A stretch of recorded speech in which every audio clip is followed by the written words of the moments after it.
Chapter 500. The size of the water droplet was similar to that of the Tai Chi dynamo core. After it floated in the air, it began to fine-tune its outline. Under the illumination of the light, it revealed an eye-catching prismatic light, turning into a standard rhombohedron. The cross-section reflection and the effect of water waves made it look like both a bright diamond and a warm pearl, very attractive. The illusory reflected light was not within the scope of Luo Nan's attention. But he kept staring at the changes in the water droplet shape. He looked at how the water droplet, which seemed to have no strength at all, drew its outline out of thin air until it was completely identical to the shape of the Tai Chi ball dynamo core. Was this the myriad pagoda's method of creation? Before Luo Nan could truly analyze it clearly, he saw an even more magnificent magical scene in the next 2 seconds. In an instant, the water was full of light. Thousands of illusory filaments bloomed, vaguely reflecting the light, like a cluster of translucent flowers. As the structure entered a stable state, the wonder disappeared as soon as it appeared. Luo Nan subconsciously sucked in a breath. Oh, sorry, it's still a little short. Wan Ta clenched his fist, and the water threads that had already dispersed instantly retracted, returning to their original water droplet form. He looked at the structure of the dynamo core, thought for a moment, and asked, "Open the 3 layers one by one, right?" Luo Nan went, "Oh," and nodded. Then he came to a realization. His interference power changed, causing the dynamo core's fully expanded structure to recover, returning it to its original shape. Then he stimulated and opened it again. Wan Ta observed it carefully and was a little surprised. There is almost no change in the volume. This thing is made of a special material.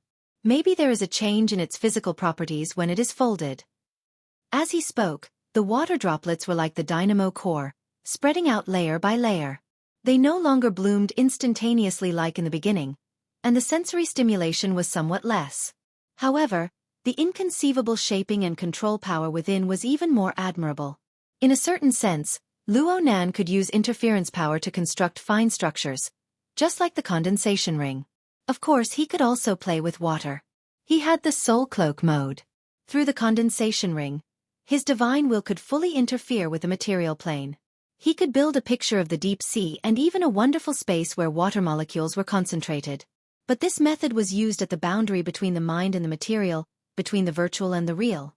It couldn't be compared to the 10,000 pagodas creation technique, which embodied everything on a purely physical level. Luo Nan already felt that Wan Ta's methods were miraculous, but Wan Ta still felt that it wasn't perfect. He gathered the water droplets again and then reshaped them, as if he would never get tired of it. Luo Nan didn't tire of this process. His eyes stared fixedly at the sparkling and translucent model. This wasn't just a model.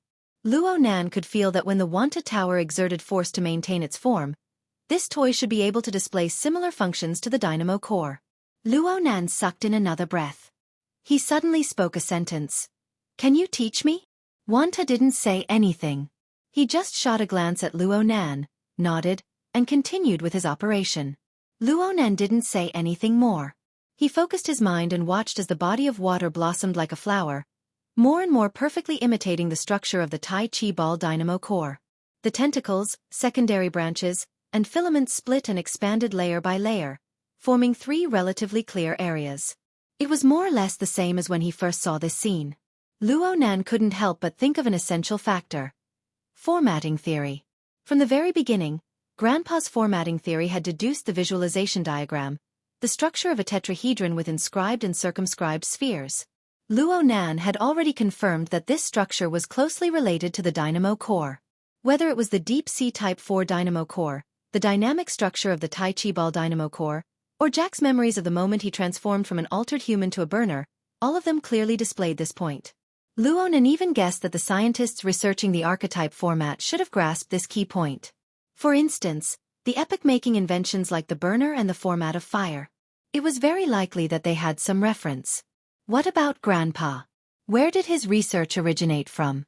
At this moment, Luo Nan couldn't help but think of the external neuron coiled in his brain. That was also a dynamo core. Whether it was Luo Nan's emotional delineation or reality verification, both proved that this dynamo core was of a higher level than the other 2 dynamo cores he had seen. It was much higher level. At least from the current research materials, The other two dynamo cores didn't possess the function of hollow depository. They couldn't form the subtle configuration of the condensation ring, and they couldn't serve as the key to the building of gear that led to the clouds. But the focus of the current problem lay in the furnace body. If the dynamo core could be viewed as a mechanical system when combined with a visualization diagram, this was precisely the direction of Worker Zhai's research. Then, a mechanical system should have three basic parts: the motion department, the transmission department, and the work department. The motion department was most likely the location of the furnace that Gym Master Xiao spoke of. Luo Nan didn't expect to find a complete power source from the dynamo core. It didn't conform to the law of conservation of energy if it relied purely on the dynamo core to generate energy. Even a reactor needed to add nuclear fuel rods. The powerful power possessed by cultivators was produced through the human body's absorption of food and other resources. A higher level could be explained as the mutual interference between the mind and matter, drawing special energy from other dimensions. From this point of view, the truth of the so-called furnace should be the integration and utilization of external resources. On this point, all three dynamo cores had shown their worth. The Tai Chi ball dynamo core absorbed external force. The Deep Sea Type 4 dynamo core absorbed the energy of the Deep Blue Walker's energy storage when Jack controlled it. The external neuron displayed its astonishing ability first, drawing electricity from the energy center of gear. Of course, they all went through a transformation process. Luo Nan hadn't been electrocuted to death by the high-voltage electricity. Gym Master Xiao had also said things like, upgrade step by step. Therefore, the standard of a furnace should be to convert external resources into a higher form of energy to achieve efficient utilization. Which one is more efficient? The Tai Chi ball dynamo core could carry a metal ball that weighed several hundred kilograms by storing and transforming the external force of a strike. The Deep Sea Type 4 dynamo core allowed a cyborg like Jack to generate the format of fire and break through the barrier between the spirit and the material. As for the external neuron, it was even more inconceivable. It opened up a void chamber that could accommodate soul power, and it could change its form at any time to serve as a medium for the interaction between the spirit and the material. Of course, there was a difference in abilities. If Luo Nan were to rank them, the external neuron would undoubtedly be ranked first, the Deep Sea Type 4 dynamo core would be ranked second, and the Tai Chi ball dynamo core would be ranked last. But there were far too many details that Luo Nan was unable to make clear of. He was unable to draw the conclusion that this was a defective product. If he could complete the three dynamo core models and make a direct comparison, he might be able to find out where the differences and flaws were. This was the reason why Luo Nan wanted to learn the Wan Ta method of creation. Defective product. There had to be a reason. A moment later, Luo Nan flipped open his notebook and lit up the flexible e-ink screen. His gaze rested on a dark gray app icon on the main interface. This icon was in the shape of a tetrahedron with an inscribed circumscribed circle. It was the classic visualization diagram of formatting theory. Right now, it was displayed as an incomplete download. The icon appeared at the end of September, after his confrontation with the human-faced arachnid at the Limestone Water Village pub. It represented his progress in analyzing the wraith sign or the order framework behind it. Sometimes, it also represented the progress of his cultivation. However, ever since the incident at Frost River Reality, the progress of the icon's analysis had been stuck at the subtle number of 99%. It had remained stagnant. Even though Luo Nan's cultivation had made tremendous progress during this period of time, his level of understanding had continuously increased, and his development of the wraith sign's abilities continued to deepen. The icon still had no reaction. If Luo Nan were to consider things from his previous perspective, he could only believe that his understanding of the wraith sign and the order framework involved in formatting theory had not made any fundamental breakthroughs. But now, he could not help but consider things from a different perspective. Was there a problem with the dynamo core itself? Luo Nan grew more and more impatient to learn the method of creation. However, the most important thing was to discuss the mysteries of the dynamo core's structure. As the water bead's mimicry gradually approached perfection, Luo Nan and Wan Ta began a corresponding discussion.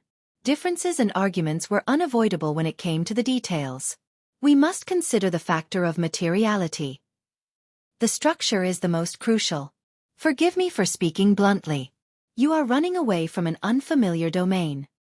But I feel that we must first find the right entry point. And Dean Wan, I believe that it is a bit biased to be completely bound to the material plane. The voices of the two grew louder and louder. The corresponding domain expanded, involving even more issues of philosophy. It could not be said that their faces were red and their necks were thick, but it was definitely not as harmonious as it was in the beginning. At this time, there was another knock on the door to the reception room. Little featherhead Di Wei-Wu poked his head in from outside the door. His eyes widened. Are you guys going to fight? The discussion was forced to stop. Luo Nan and Wan Ta looked at each other and shook their heads at the same time. No. There's no such thing.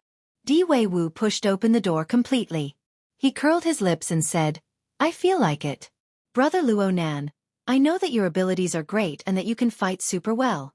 But we aren't weak here. The child could clearly distinguish between inside and outside. And though his words were casual, Luo Nan and Wan Ta discovered his nervous mood. It looked like he was really worried. Were they arguing very intensely before? It was likely that the discussion would not succeed today. Luo Nan smiled at Wan Ta and put away the dynamo core. He was just about to pacify the child when a directional message came over from the Hexa ear. The Society's guardian target, Sleeping Beauty, has gone missing. Please confirm and assist in the search. Ha! Luo Nan had yet to completely understand what was going on when another call came in. The caller was He Yuein. Mr. Luo, Ru A1 has gone missing. She disappeared from the intensive care unit 2 minutes ago. Disappeared? Ru A1? Luo Nan's brain was a bit unable to react. Isn't her disappearance very... Ha! Luo Nan was a bit stupefied. It must be said that Ru A1 was the freest star in his closed system. Even if she was lying in a hospital bed, her physical position was clear. She would appear and disappear in the projection of the format pyramid and the living starry sky. She would suddenly disappear for a period of time. She was uncontrollable. This was a situation from the beginning. He was used to it.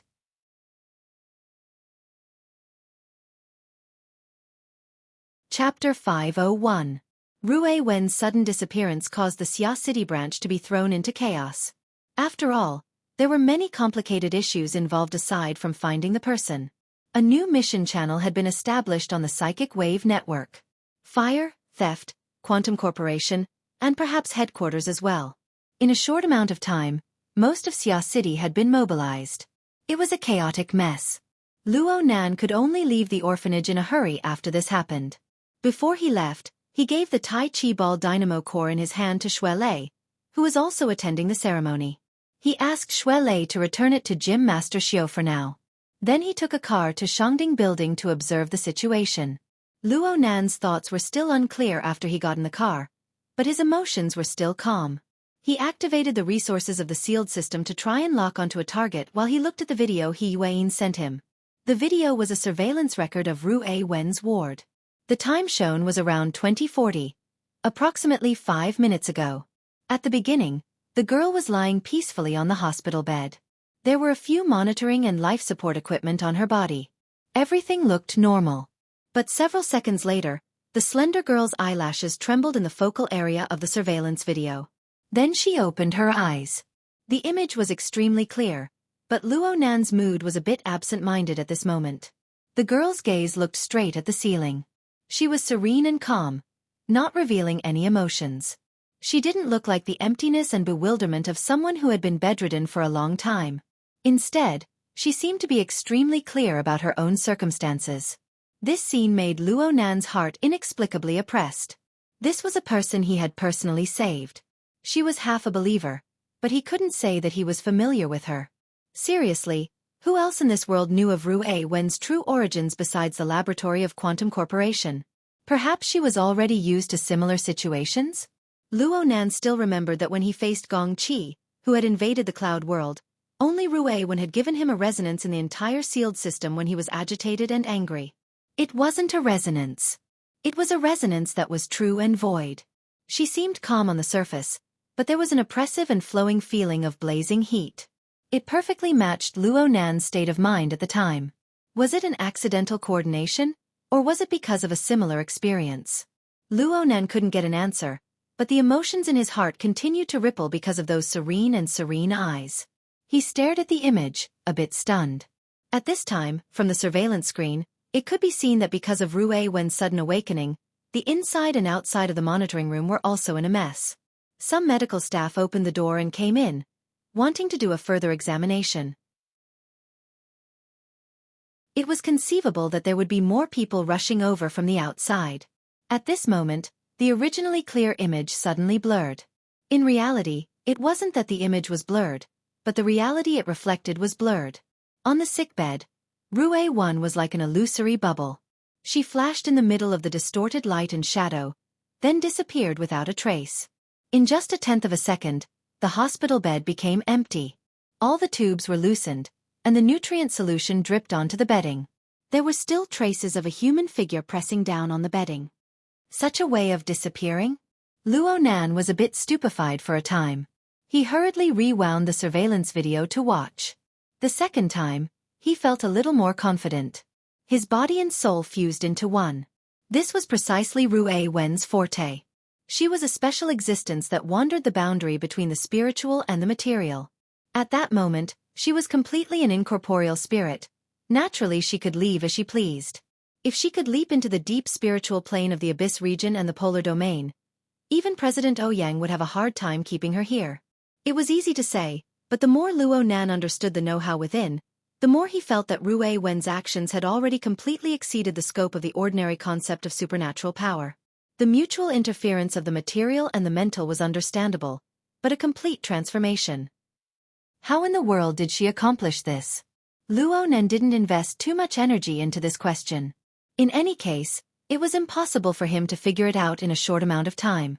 Compared to these technical matters, he was more concerned about Rue Wen's current thoughts.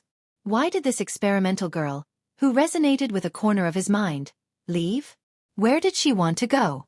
What sort of attitude did she have toward these people, especially him? He sat in the back of the off-road vehicle. His hands were pressed together in front of his mouth and nose, concealing his facial expression. He was even more focused, paying attention to the changes in the living starry sky at all times. Where was she?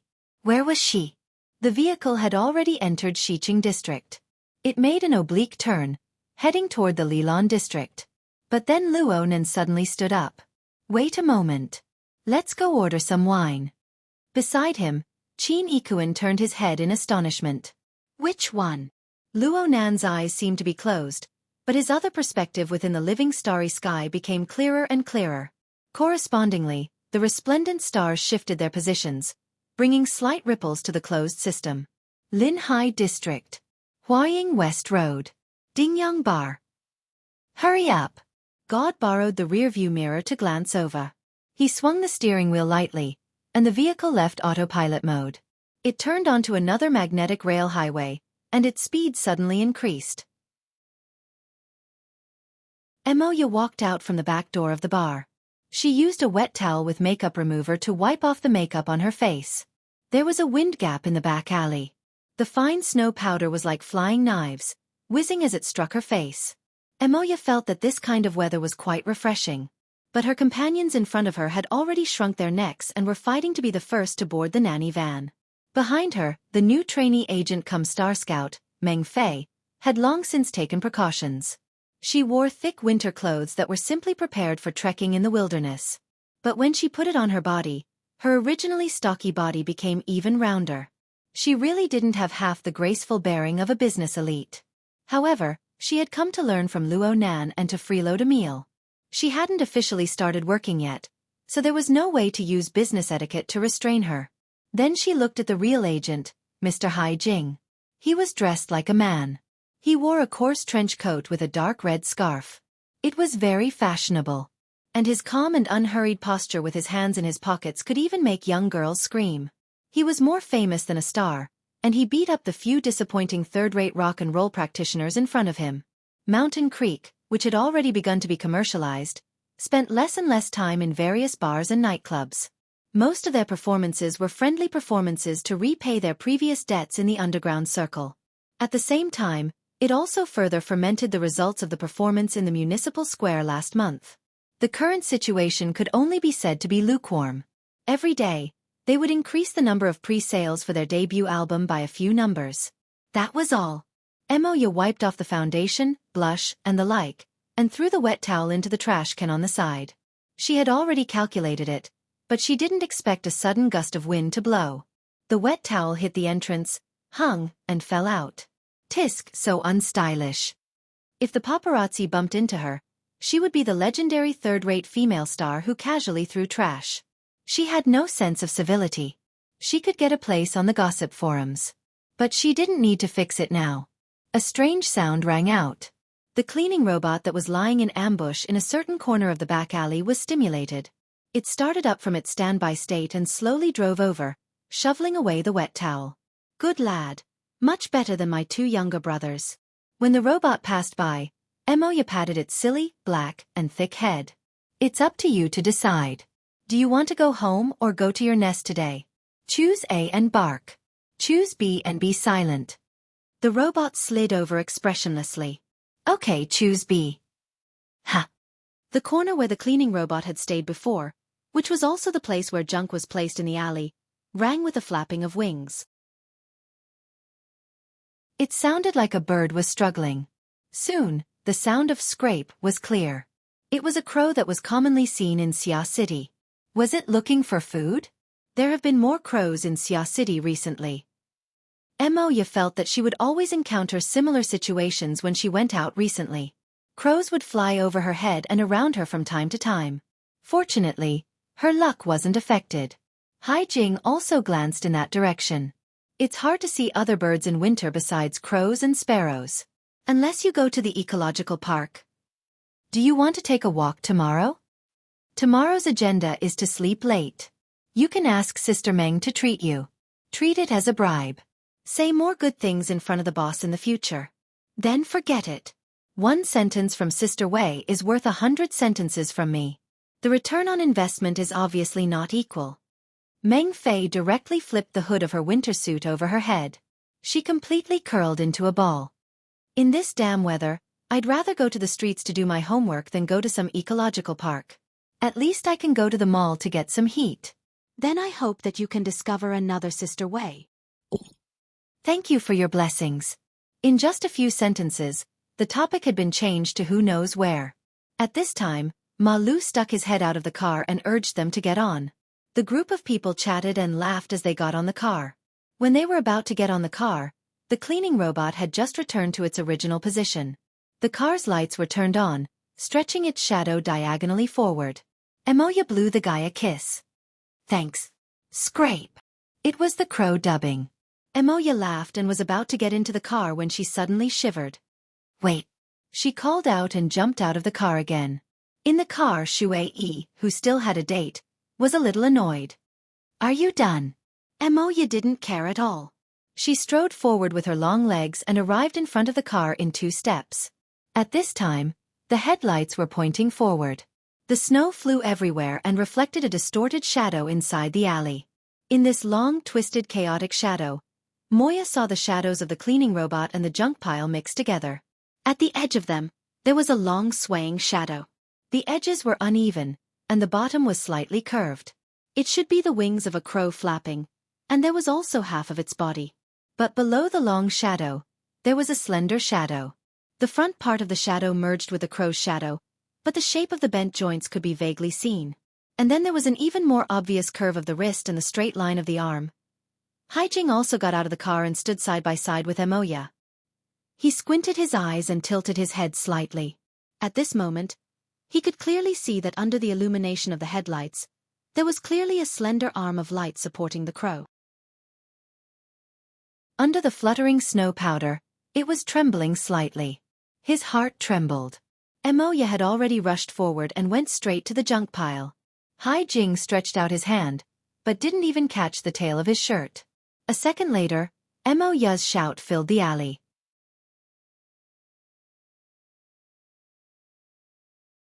Chapter 502. Long Chi came out of the nightclub wearing a thin cashmere sweater with a high collar. Even with the casual suit hanging on his arm, his clothes were a season different from the others.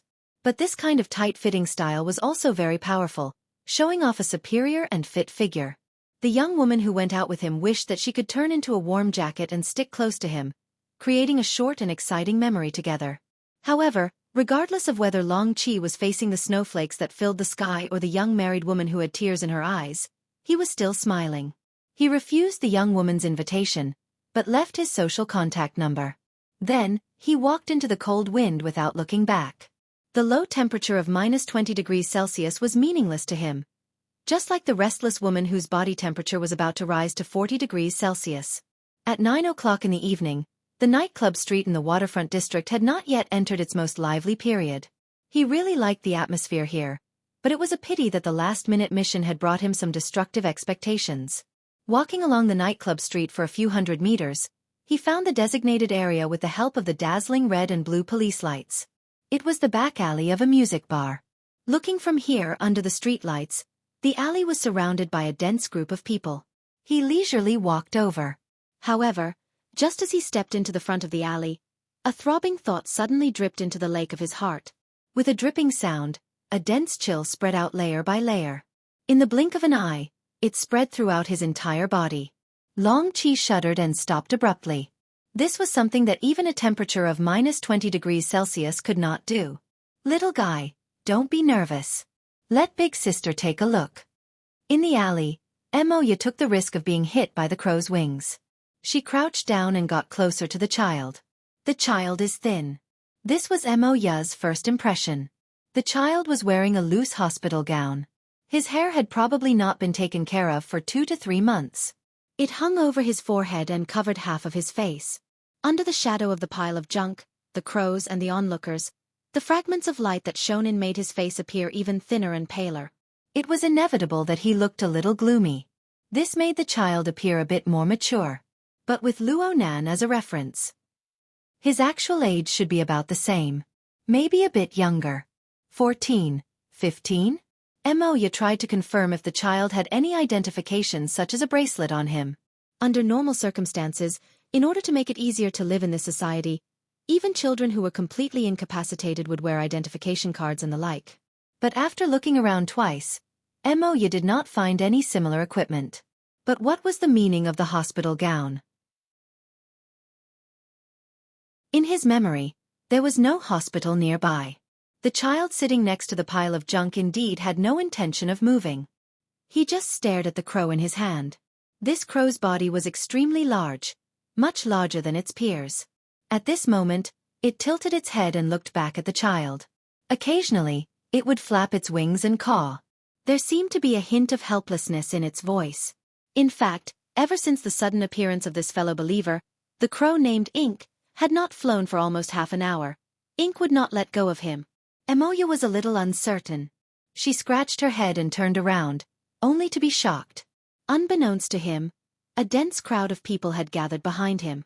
The members of the Mountain Creek Band, the bar owner who had heard the news, the customers, and a bunch of idlers who had come out to watch the commotion had completely blocked the narrow alley. The policemen who had just arrived were struggling to squeeze in. "The police are here, everyone get out of the way." Moya gestured for her manager to chase them away. She suspected that the skinny child in front of her might have some mental illness. This was because the child's expression and attitude did not match a normal situation. There was clearly a circle of people watching, but the child did not speak, did not move, did not care and did not care. He only gently stroked the crow's feathers in his hand and muttered something incomprehensible. Autism? Schizophrenia? Or something else? Forgive her for thinking this way. There was no helping it. There was an old person in the family who was like this, so Moya was more sensitive.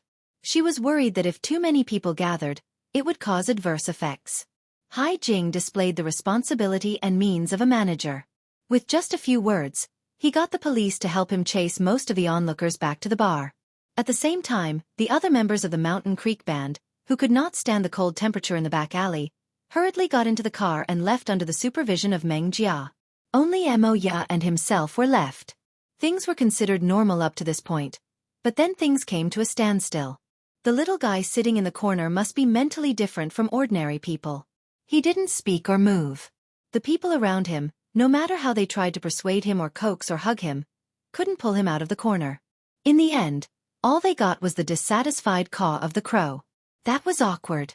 The police officer was still a young man, and he really wanted to kneel down. This child is too stubborn. The problem is that there is no information in the system, not in the SCA's database. There are no records of a child being admitted to any hospital, welfare home, or nursing home in the city. Why do I feel like this is a major case? I've also notified the SCA Child Welfare Department. Maybe there are specializations? It's just that it's too. Achoo! During the persuasion, Hai Jing had already taken off his windbreaker, wanting to give it to the child to keep him warm. However, the child did not appreciate it at all. The crow flapping its wings was also a hindrance. Hai Jing was too embarrassed to put it back on, so he only draped it over his back and stomped his feet in the cold in the alley. If the situation was not resolved soon, he might be sent to the hospital with a bad cold. But he was most worried about Emoya right now. This beautiful woman, who was highly radiant and cold, thought that she could resist the cold. The clothes she was wearing were just that, so she must have been badly frozen. There was a commercial show in 2 days, and it would be troublesome if something went wrong. He tried to persuade her. Emoya, you should go back first. I'll stay here and deal with it. I'll let you know as soon as there are results. Emoya also knew that she had caused trouble for everyone. She raised her hand in apology, but she was still a little unwilling. Suddenly, she reached out and pinched the child's cheek. Hey, stubborn child, I'm leaving if you don't respond. It's not too late to regret it. As long as you follow me, I'll serve you hot drinks and cakes. Ha! Strangely enough, in the biting cold wind, her hands were almost frozen stiff, but the child's thin cheeks were still tender and warm, which was very nice to touch. Little did she know that Long Chi, who was in a shadowy corner in the back alley, was watching with his eyes twitching. There was a certain distance between them, but Long Chi was able to confirm who that thin child was. His head and body were covered in a layer of snow powder. His previous partner, the valiant Fist 2 and the big-hearted Wall 5, had suffered heavy injuries from this child's all-penetrating, all-decaying attack. Their bodily functions had been severely damaged, and they had fallen victim to Jack's evil hands on the way back. Fist 2 had died on the spot, and Wall 5 had kept his life. However, he was no longer suited for frontline work, and in the end he resigned in dejection. In that nightmarish night, Long Chi, who had moved out under the codename Snake 7, hated that shameless and savage cyborg the most. But that guy was already done for. What was left was this child. He seemed to be called Rue Wen. He didn't know what kind of energy was contained within her thin and slender body. She actually managed to forcefully break through their 7-man Deep Blue team's encirclement. In the end, they had to use a particle cannon at all costs to knock her unconscious. From an objective point of view, it seemed like their side was a bit more shameless. No matter what, Long Chi, codenamed Snake 7, held extremely complicated feelings towards the child in the alley. He wouldn't be like that stupid woman overflowing with motherly instincts. She wouldn't directly play some killing by touching someone's face. She might even get her arm broken. Since touching someone's face was dangerous, then this mission itself. Many thoughts spun in Long Chi's mind. He exchanged information with the higher-ups who had issued the order, communicating the specifics of the mission. Not even 2 minutes passed before another order was transmitted over. Snake 7, from now on, observe and await orders. Ha! Ha! Deep Blue. You're a high-ranking employee of Sky Blue Security right now. If you want to earn some extra money, do you need me to help you cancel your employment contract? But please pay a penalty in advance. Understood. Long Chi immediately shrank back. Or perhaps it could be said that he found a reason to stay away from danger.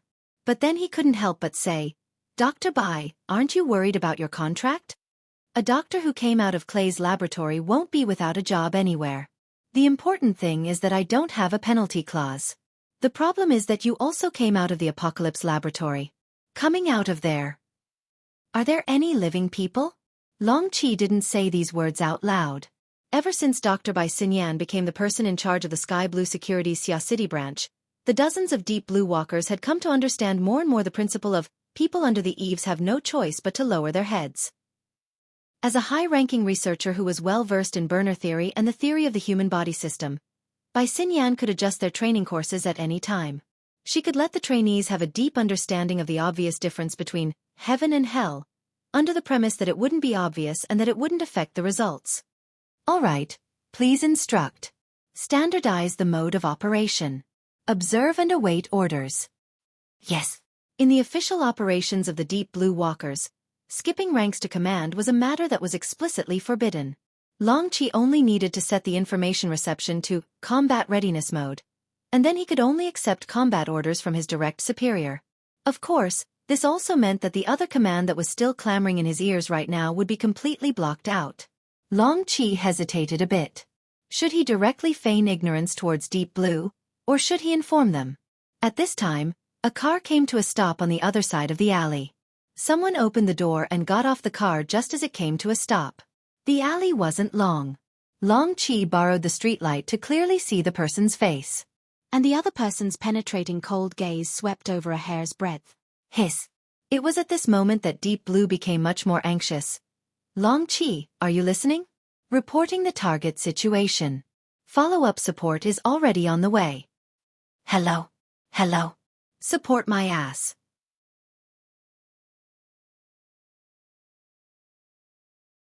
Chapter 503. In the middle of the alley, Haijing really didn't want Amoya to stick to him anymore, so he went forward and forcefully pushed her out. Let's go, let's go. Leave this to me. I'll send you a photo of the scene every 5 minutes, okay? Amoya frowned. I think I'm about to convince him. That must be your illusion. While they were arguing, a car sounded at the entrance of the alley. Someone got out. At first, they thought that it was the social welfare agency, but when the streetlight fell on the person's face, Amoya could not help but be surprised. Luonan? What are you doing here? When I was passing by, I saw your nanny van. The reason that Luonan blurted out could be said to be full of flaws. But right now he wasn't in the mood to weave a more complete lie. His gaze went straight past Amoya's shoulder. From this angle, he could only see ink flapping its wings from time to time. Ink being here was actually Luonan's arrangement. Because Amoya, who was always on the move, was not suitable for a large number of security personnel. For the sake of ensuring her safety, Luonan sent the idle Ink to Amoya's side after completing the Trigate security mission. Ink followed Amoya 24 hours a day. If anything unexpected happened, Ink could intervene through the closed system. But Luonan never expected that this sort of arrangement would actually attract Rue when over. Luonan walked forward with quick steps.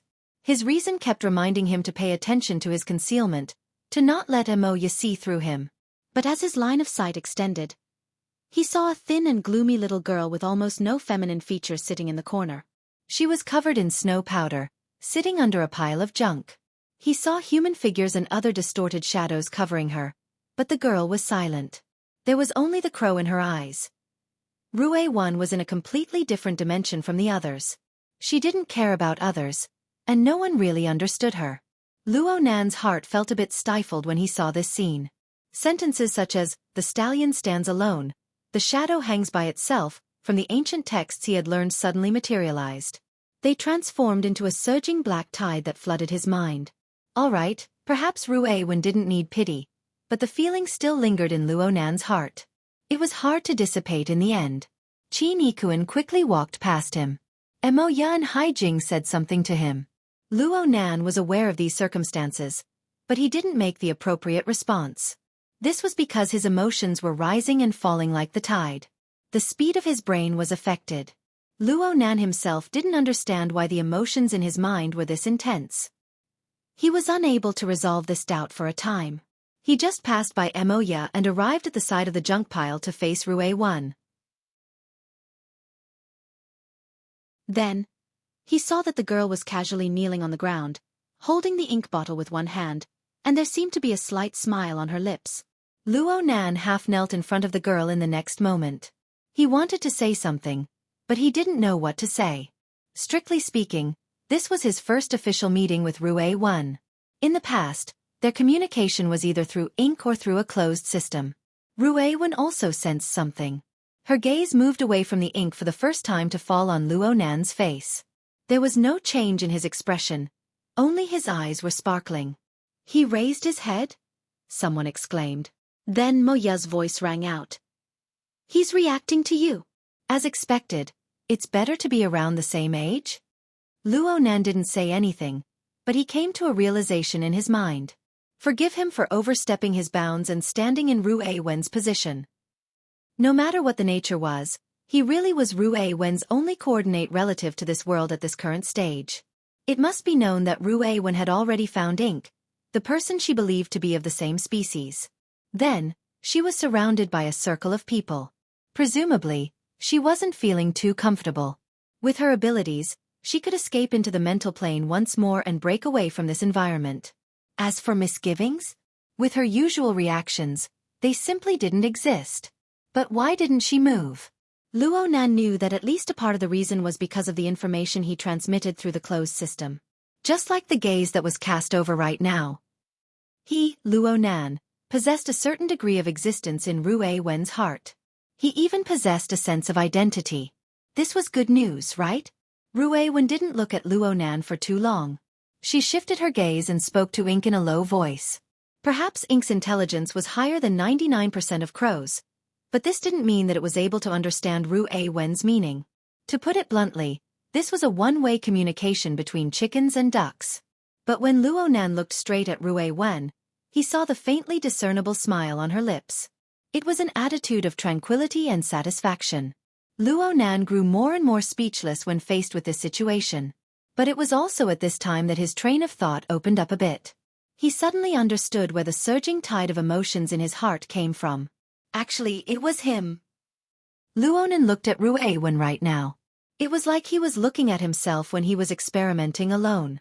He would be excited because he was still alive after increasing the dosage of the drug. He would also be satisfied because the degree of pain he felt after taking the drug one day was slightly reduced. But was that really satisfaction? That should be the respite he felt after temporarily escaping from hell. It was also the hypnotic pleasure brought by the glimmer of light when he faced an unreachable goal, when he couldn't see the complete path. As Luo Nan grew older, he became more accustomed to the recent 2 or 3 months of leaps and bounds in his accomplishments. He recalled the muddle-headedness of his first experiments and often shuddered with fear. How much luck did he use in order to endure through the initial juncture? This question was already incalculable. But Luo Nan felt that there was no difference between the current Ru Wen and him back then. He was practically 100% certain that even if Ru Wen were to face death, she would probably be like this right now. This was because she had never understood or experienced what a normal, splendid life should be like. The laboratory and the fighting arena filled up everything that Ru Wen once was. There are some things that I need to properly teach you. Even though I'm not too good at it. Luo Nan spoke in a low voice. His voice was fuzzy and hoarse. Even he himself nearly couldn't hear it clearly. Luo Nan. You felt that something was wrong. Luo Nan didn't respond. He just extended his hand towards Ru Wen. Come. Together. Ru Wen shifted her gaze once more. She tilted her head slightly, probably due to Ink blocking her view. So much so that she carried a bit of careless childishness. Perhaps it was the closed system that allowed them to communicate telepathically. Or perhaps it was the face-to-face communication that transmitted sufficient information. Ru Wen didn't move. She allowed Luo Nan's hand to reach over. There was a slight commotion behind them. At the same time, the snow powder swirled past their eyes. It was just like the gazes and attitudes of the people in the outside world. It didn't cause any interference. Luo Nan grabbed Ru Wen's left arm. The girl's arm was slender and slender. It could be grasped. It was this arm that was supporting the massive body of Ink right now. Next, Luo Nan lightly exerted force. The girl was like a ghost that didn't exert any strength at all. She gracefully stood up. A thin layer of snow powder slid down from her shoulder. Some of it landed on the wrists and arms of the two, quickly melting away. Although not many of the surrounding people understood what was going on, they still let out a breath of relief. Only Luo Nan felt the pressure in his heart grow, even though he didn't use any strength in his hand. From this moment on, the connection between him and Ru Wen was no longer illusory.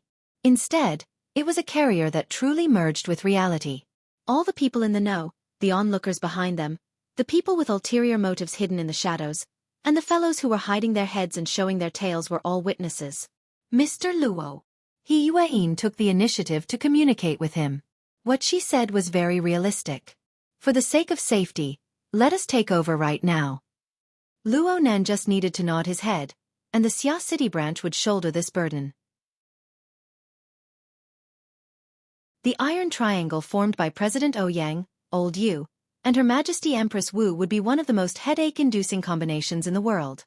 The impenetrable wall they constructed was enough to make those with ulterior motives break their heads and bleed. This was, without a doubt, the most reasonable choice. However, Luo Nan couldn't help overstepping his boundaries. He tried to consider things from Ru Wen's point of view. Should he let her return to the intensive care unit? Or should he watch her over and over again in the snowy night with a crow as her companion, talking to herself in her own world for all eternity? This wouldn't do. I'll accompany her for a while. Luo Nan himself didn't have a clear understanding of what a while meant. As a non-security personnel who needed a bodyguard to protect him, there were many things he didn't have a sufficient position on. Let's just say that he had a childish illness. Luo Nan needed to clearly understand his own responsibilities and obligations. They were right before his eyes. Otherwise, this illusory courage and responsibility, which might have arisen from impulsiveness, might be crushed by the heavy pressure behind him. It would be hard to leave a trickle behind. He Yuan didn't respond immediately. She seemed to be weighing the pros and cons. This reaction startled Luo Nan a bit. Could it be that he Yuan was once again indulging his willfulness out of habit? Or could it be that his proposal had a benefit that even he himself wasn't clear about? Luo Nan didn't understand for a time, but this gave him the confidence and reason to continue persevering. We'll be together. I can't speak of anything else, but at the very least, in this world, a fellow who can do something unfavorable to us and catch us unprepared has yet to be born. Luo Nan really didn't have the face to say these last words. But in this moment when his thoughts were clear, he really did do something. Ink was a bit restless. It flapped its wings, and this time the force restricting its flight suddenly disappeared. It flew into the air as if relieved of a heavy burden, circling above the alley. But at this time, the snow powder floating down from the sky suddenly became much more sluggish. Icy cold liquid seeped in through the gaps between Ink's feathers. It was very uncomfortable. In the shadows of the alley, Long Seven was under Qin Ikuan's near face-to-face surveillance. He behaved like an ambassador of peace. His entire body didn't make any unnecessary movements. But at this moment, he subconsciously raised his head. The water droplets hit his face and immediately turned into ice. The cold penetrated into his bones. It was unknown when, but the fluttering snow powder transformed into a special form between ice particles and water droplets. Was it hail or freezing rain?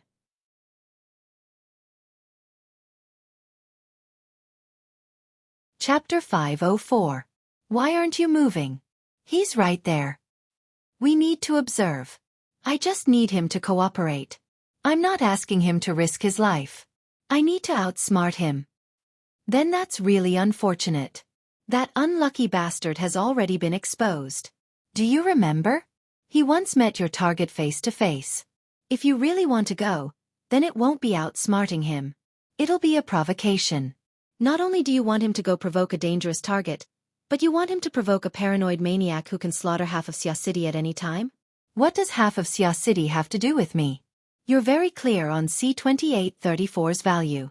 Her value is immeasurable. Don't talk about half of Xia City. 10 Xia Cities. 100 Xia Cities. Are you sure that the Federation Council agrees before you say these words? There are 88 large metropolitan areas in the world. 100 Xia Cities. How do you convert them? Don't try to sell your glib tongue. Think about your ex. I'm not married, and I don't have a formal relationship. What do you mean by ex? We're not familiar with each other. I can sue you for slander if you speak carelessly. Bai Xinyan. The other side slammed the table. You've been in Xia City for the past 2 months. You haven't done a single thing that you should have done. Instead, you've gotten along well with the Xia City branch. You've put in a lot of effort in treating Luo Nan's injuries. Now you're evading in every possible way. I seriously doubt your position. If this matter isn't handled properly, then you'll have to take full responsibility. The irrational communication was cut off at this point. But then again, wasn't the other side just shouting that last sentence? Everything was a routine. Bai Xinyan didn't care, but she wouldn't let the other side succeed.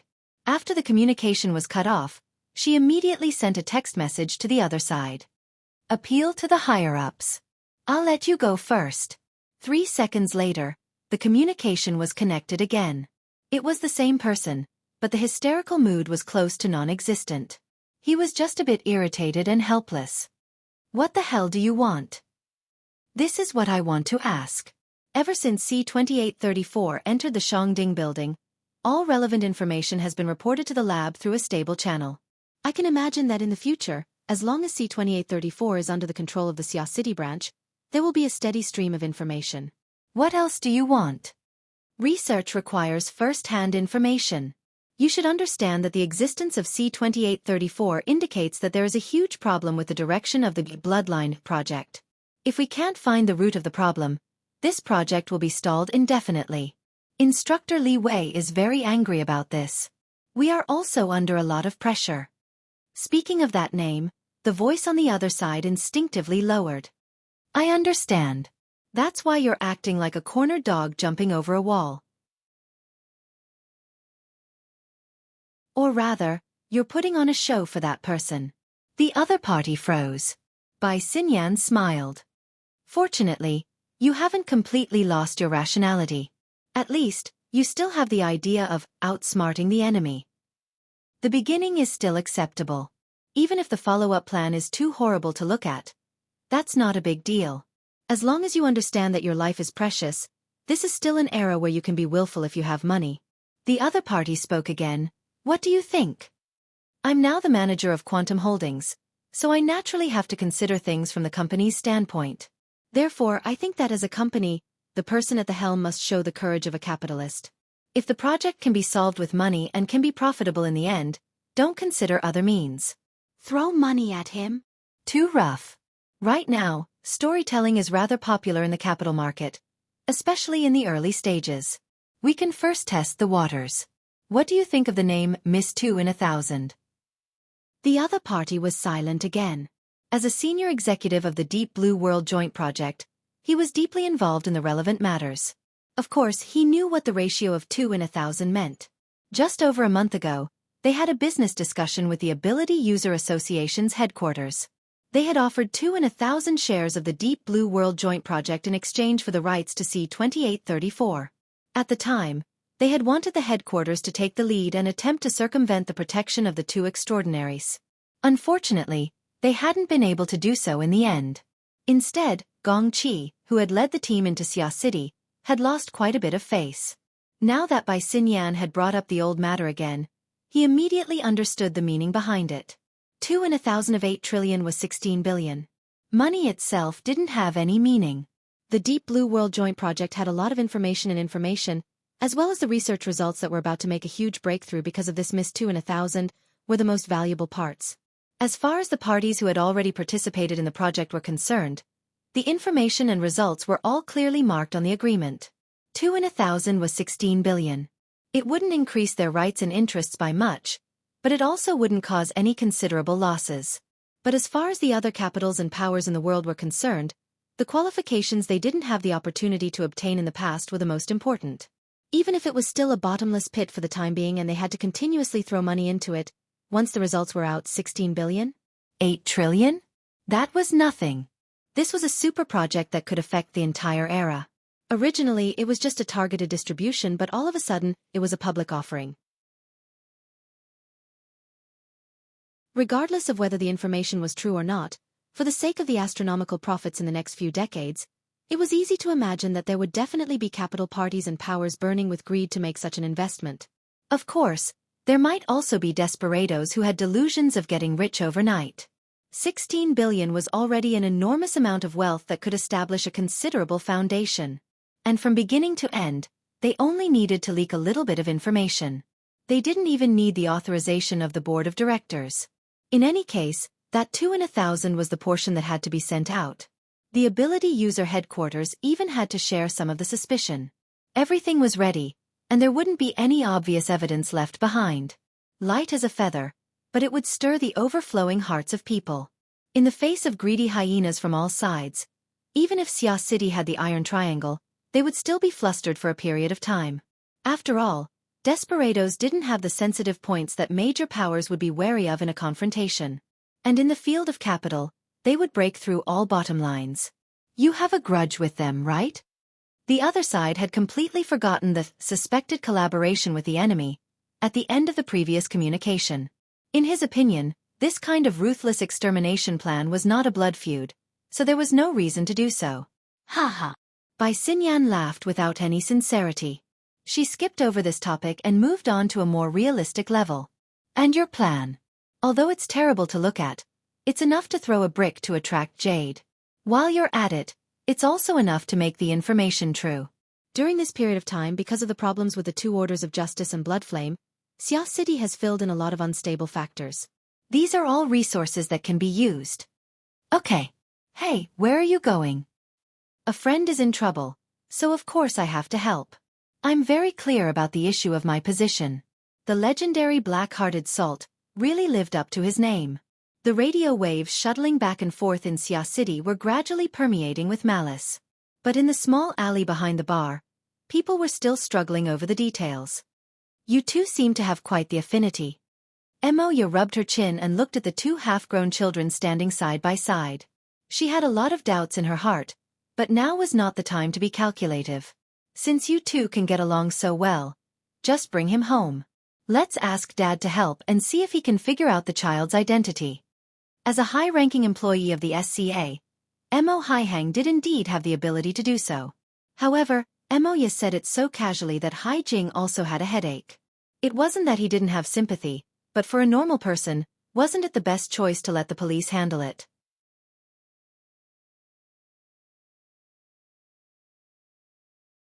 The older sister had to bear the burden of her younger brother's willfulness, and this was a good thing.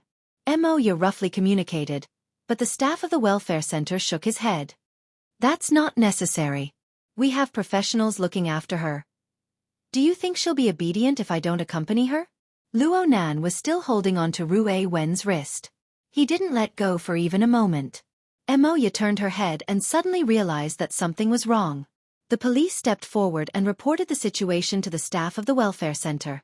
The staff of the welfare center had a serious expression when they learned of the situation. Everyone, this isn't just a matter of charity. It also involves the basic collection of information in today's society, the placement of vagrants, and a series of other technical issues. We will be responsible for the vulnerable, but we also need to be responsible for the SCA and the relevant social order at the same time. So. The staff of the welfare center paused, and a stiff smile appeared on his face. You can follow. We welcome the public to supervise our work, but please don't interfere with the normal procedures. The matter was barely resolved now that it had reached this point. The young police officer finished recording the incident and left. Luo Nan's group, along with Emoya and Hai Jing, followed the vehicle of the welfare center to the Santa Maria Charity Hall. Since the nanny van had already left, Luo Nan made arrangements. Me, Rui Wen, Sis, Brother Hai Jing, will all sit in the same van. Brother Qin can sit in the front. The back of the van is spacious. The four of us can still fit in. There were no problems with his arrangement, but Emoya cast a subtle glance at him. Rui Wen? You know each other? I just asked. You didn't hear me when you were talking to the police. Emoya narrowed her eyes, but she didn't say anything. The group of people got on the van, and they followed the vehicle of the welfare center. Rui Wen sat by the window. She was looking out the window at the direction where ink was flapping its wings. It'll be fine.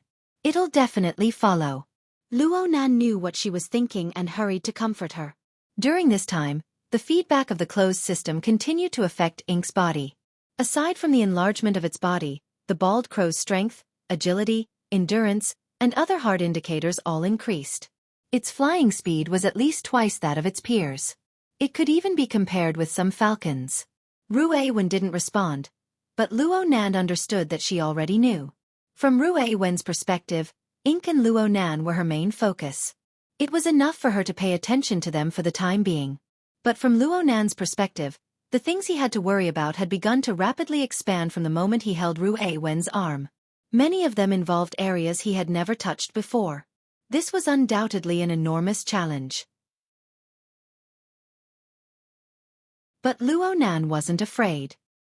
He had Rui Wen by his side, and she had placed her trust in him. The illusory courage and sense of responsibility in his heart was hammering into reality bit by bit. He had to do something, and he was already doing it. A thin layer of sweat seeped out of his body.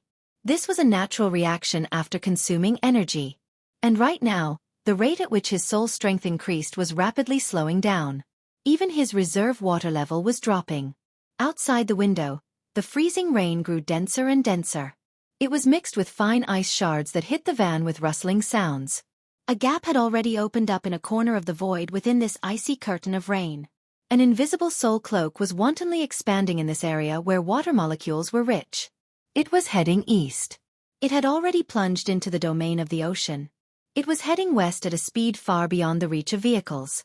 It covered Linhai, Lilan, Nade, East City, South City, Zhongshu, and the other 6 or 7 administrative districts of Xia City. It covered an area of nearly 10,000 square kilometers. In a few more minutes, West City, Pingjiang, River Wu, Woodwall, and the other western administrative districts would be covered by the Soul Cloak.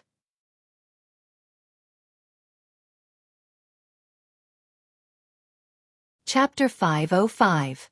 The small mechanical spider crawled along the corridor. It was fast, but it didn't bump into any railings or corners. This was a popular bionic toy, and it was also the favorite of the children in the orphanage. Many people might think that it was ugly, but most children still thought that it was cute and sometimes cool. Especially when it was wandering in the dark, its 6 sensory eyes would flicker unpredictably. It could scare people to the point that they would jump in fright. Without a doubt, this was the favorite of those naughty kids. The toy spider in the Santa Maria Charity Hall was only a basic version. Although the 6 sensory eyes could send and receive signals and identify directions and obstacles, so that they wouldn't be reduced to mere decorations, they didn't have imaging functions. However, for some people, a simple stream of information was enough. 2 blocks away from the Santa Maria Charity Hall, the straight-line distance was about 3.5 kilometers. Inside a high-rise office building, the lights were still on at 10 o'clock in the evening on the 75th floor, even though it was a weekend. The relevant personnel were hurrying to set up the relevant equipment, and some people were already playing in front of the temporary workbench. Come on, give me a big signal. Get out, I'll shoot you in the face with little noise." The young black man in front of the workbench was wearing headphones. His body continued to move rhythmically, and he was completely immersed in self-entertainment. Nobody bothered him. On the one hand, this was his working state, and on the other hand, it was none of their business. The light screen in front of the young black man was full of irregular red, green, and blue blocks, which were constantly piecing together and changing according to his rhythm. There seemed to be some pattern, but overall, it was still very blurry. Ba Tu, the operations director of Putt Service Company, stood behind the young black man with a serious expression, but he was actually quite envious. The noise in front of him was a very outstanding reconnaissance ability user. He could capture monotonous and fragmented signals and complete the outline of the scene. He could also carry out high-power active interference. Through specific amplification equipment, his range of influence could reach hundreds of kilometers away. He could be described as a human-shaped radar and electronic interference system. Such talents were usually intercepted by the military early on, and so was noise. However, this guy had psychological problems. He claimed that he was big and couldn't control his crotch, so he should have been shot if he committed a crime in the military. However, he was taken out by a certain powerhouse and joined the powerhouse's team, continuing to cause trouble outside.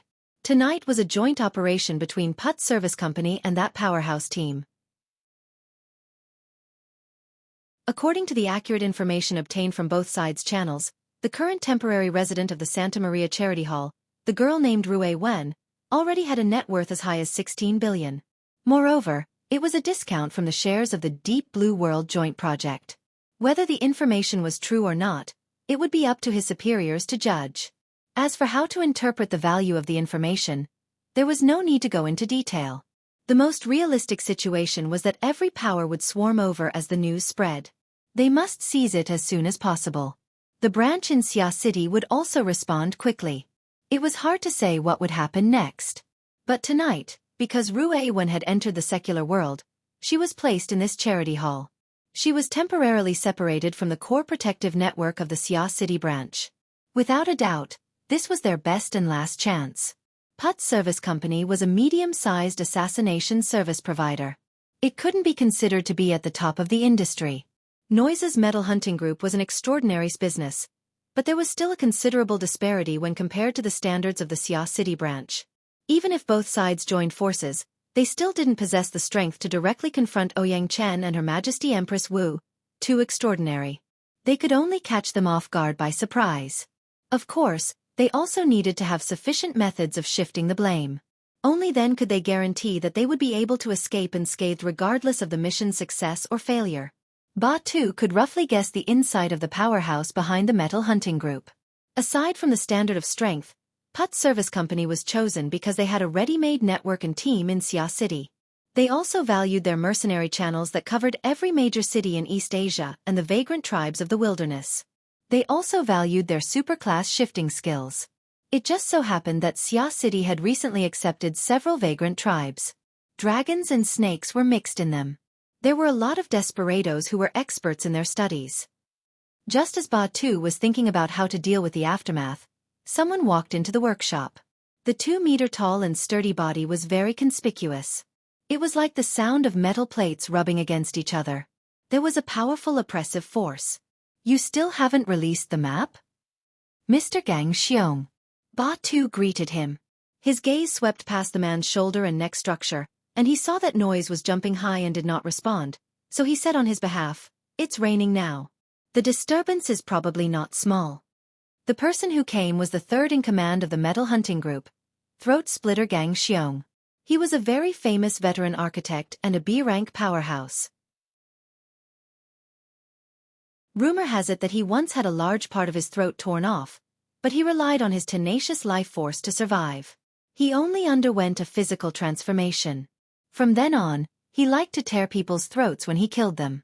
He received the fierce name of Throat Splitter. After Gang Xiong entered the workshop, he took on the responsibility of commanding. He asked about the progress of the technical team. "How's the cracking going?" "We still need around 10 minutes. The security system of the charity hall is connected to the Santa Maria Church Hospital. It will be quite troublesome to hack in. Mr. Gang Xiong, we can take advantage of this time to have a brief tactical meeting." "Mother asterisk car." Ba Tu choked. Fortunately, he knew that Noise had made a breakthrough. This black bro threw off the monitoring headphones. He straightened his buttocks and screamed in excitement. Noise was a scumbag, but his skills were top-notch. As he screamed, the meaningless color blocks on the screen quickly decreased. It was like a streaming video with an unstable signal. There were more lags and mosaics, but the basic outline of the video was already visible. Sand table. Gang Xiong signaled his assistant to do something. Very soon, the digital sand table that had just been placed in the middle of the room displayed a panoramic 3D projection of the Santa Maria Charity Hall. It was a translucent grayish-white color. But a few seconds later, Noise was more or less settled. The relevant data was transferred to the sand table, and bright colors were smeared over it layer by layer. At the beginning, there were some mosaics, but it quickly became clear. Especially in the special marked areas, a few human figures appeared. In the sand table projection, they were about the size of a finger, but their appearances were similar. The details were exquisite, and they were lifelike. They were the target of their target tonight. The charity hall was quite generous to temporary guests. The individual room on the first floor of the residential area was located at the corner of the building. Because of the flower bed, it could be considered a relatively independent half-enclosed courtyard. It was relatively quiet, and it was easy to make a move. Noise was ecstatic. "Damned weather, damned weather, damned weather. I'll let you guys experience it." The sand table projection was covered by a blurry curtain of rain as soon as he finished speaking. Ba Tu furrowed his brows, but didn't say anything. It wasn't bad to be able to restore the scene in a more complete manner. Through this curtain of rain, he could also see a few details. In this freezing rain environment, low-altitude drones can be eliminated. A large lump of ice will fall in less than a few minutes. Gang Xiong was expressionless. He tapped the edge of the sand table with his finger. "What else?" Ba Tu was stunned, and Noise began to laugh mischievously. At the same time, The blank area in the sky above the projection showed the avatars and simple information of the 5 targets. Professional bodyguards with ability, former military deep blue walkers. And this, a humanoid infrasound array. Every time Noise mentioned a person's characteristics, a circle of special colored areas lit up in the projection area. Qin Ikuan's sensing range is approximately 30 meters. God's ability is a bit worse, approximately 20 meters. But you have to pay attention to the car parked beside the dormitory building. It is equipped with extremely sensitive sensing equipment. It is recommended that you don't use high-powered equipment within a 2-kilometer radius. Within 100 meters, you can view him as a mental sensing expert. Only now did Ba-Tu know that Noise could actually capture information about the target's mental sensing range and reproduce it. It was truly inconceivable that his scouting ability could be displayed to such an extent. Noise had long since gotten used to this job. Of course, there's that youngster. Let's do a zoom. Alright, we need to expand the range of the model. At least 3 kilometers. That shameless little fellow has a sensing radius of 3 kilometers. Ba-Tu was stunned. Radius or diameter? Noise chuckled. Are your ears not good? I said it was a radius. Everyone's luck is pretty good. We're separated by 2 blocks and diverged by 500 meters. Otherwise, we would be carefully considering how to resolve the awkwardness. Resolve the awkwardness? It should be said that they were running for their lives. While Ba-Tu rejoiced, he still found it somewhat hard to believe. A sensing range of 3 kilometers. Could that fellow be an extraordinary? Noise ignored him and continued with his work. Next, dark scars hung down one after another in the projection area. Gang Xiong was rather interested. What is this? I don't know. In any case, it's very irritating. Back when I was stuffed into the military prison and had my ass busted, it was more or less the same feeling. Just this information alone can be sold for 1 million or 800,000 without a problem. If any of you dare leak it out, you'll be my enemy. Ba-Tu's head was a bit swollen. If it really is 3 kilometers, any frontal operation is meaningless. Discussing this topic is really meaningless. Gang Xiong casually waved his hand, moving the 3 most threatening figures to one side and gathering the other 2 normal people in the middle. If these 5 people are all staying at the charity hall tonight, there's practically nothing we can do apart from forcefully attacking. This is the worst-case scenario. I'll consider canceling this operation. Ba-Tu nodded. I agree. Gang Xiong sneered. That's not very likely. The charity hall isn't a hotel, and our pioneers aren't idiots. From Ba-Tu's understanding, the so-called pioneer should be Quantum Holdings. According to the intelligence channels of the 2 partners, Luo Nan's group arriving at the Santa Maria Charity Hall had traces of Quantum Corporation's operations. Perhaps the other side also wanted to catch them off guard. Gang Xiong didn't care. We're only considering the latter scenario. This woman and her manager will leave. Maybe they'll give her a bodyguard. Maybe they won't. But no matter what, we're keeping an eye on her. A diversion? Don't speak nonsense. Gang Xiong swept his ice-cold gaze over. You must have forgotten this. His finger pointed at the core position marked on the sand table. Our target is this Rue 1. She's also someone who dealt with Quantum Corporation's Deep Blue Walker Squad. It's said that her close combat abilities are extremely strong. Do you want to verify it? Gang Xiong waved his hand without waiting for Ba-Tu to respond. If we really touch her, our plan will pretty much be finished. So we're only considering her. Gang Xiong flicked his finger, forming fine ripples on the projected virtual interface. It doesn't matter how many people leave. We only want her. Get rid of the bodyguard and send the manager's head back. Also, Noise, it's time for you to show off. We need to record an additional video. Is it the kind I like the most? Noise's wide mouth opened, revealing white teeth and a purple tongue.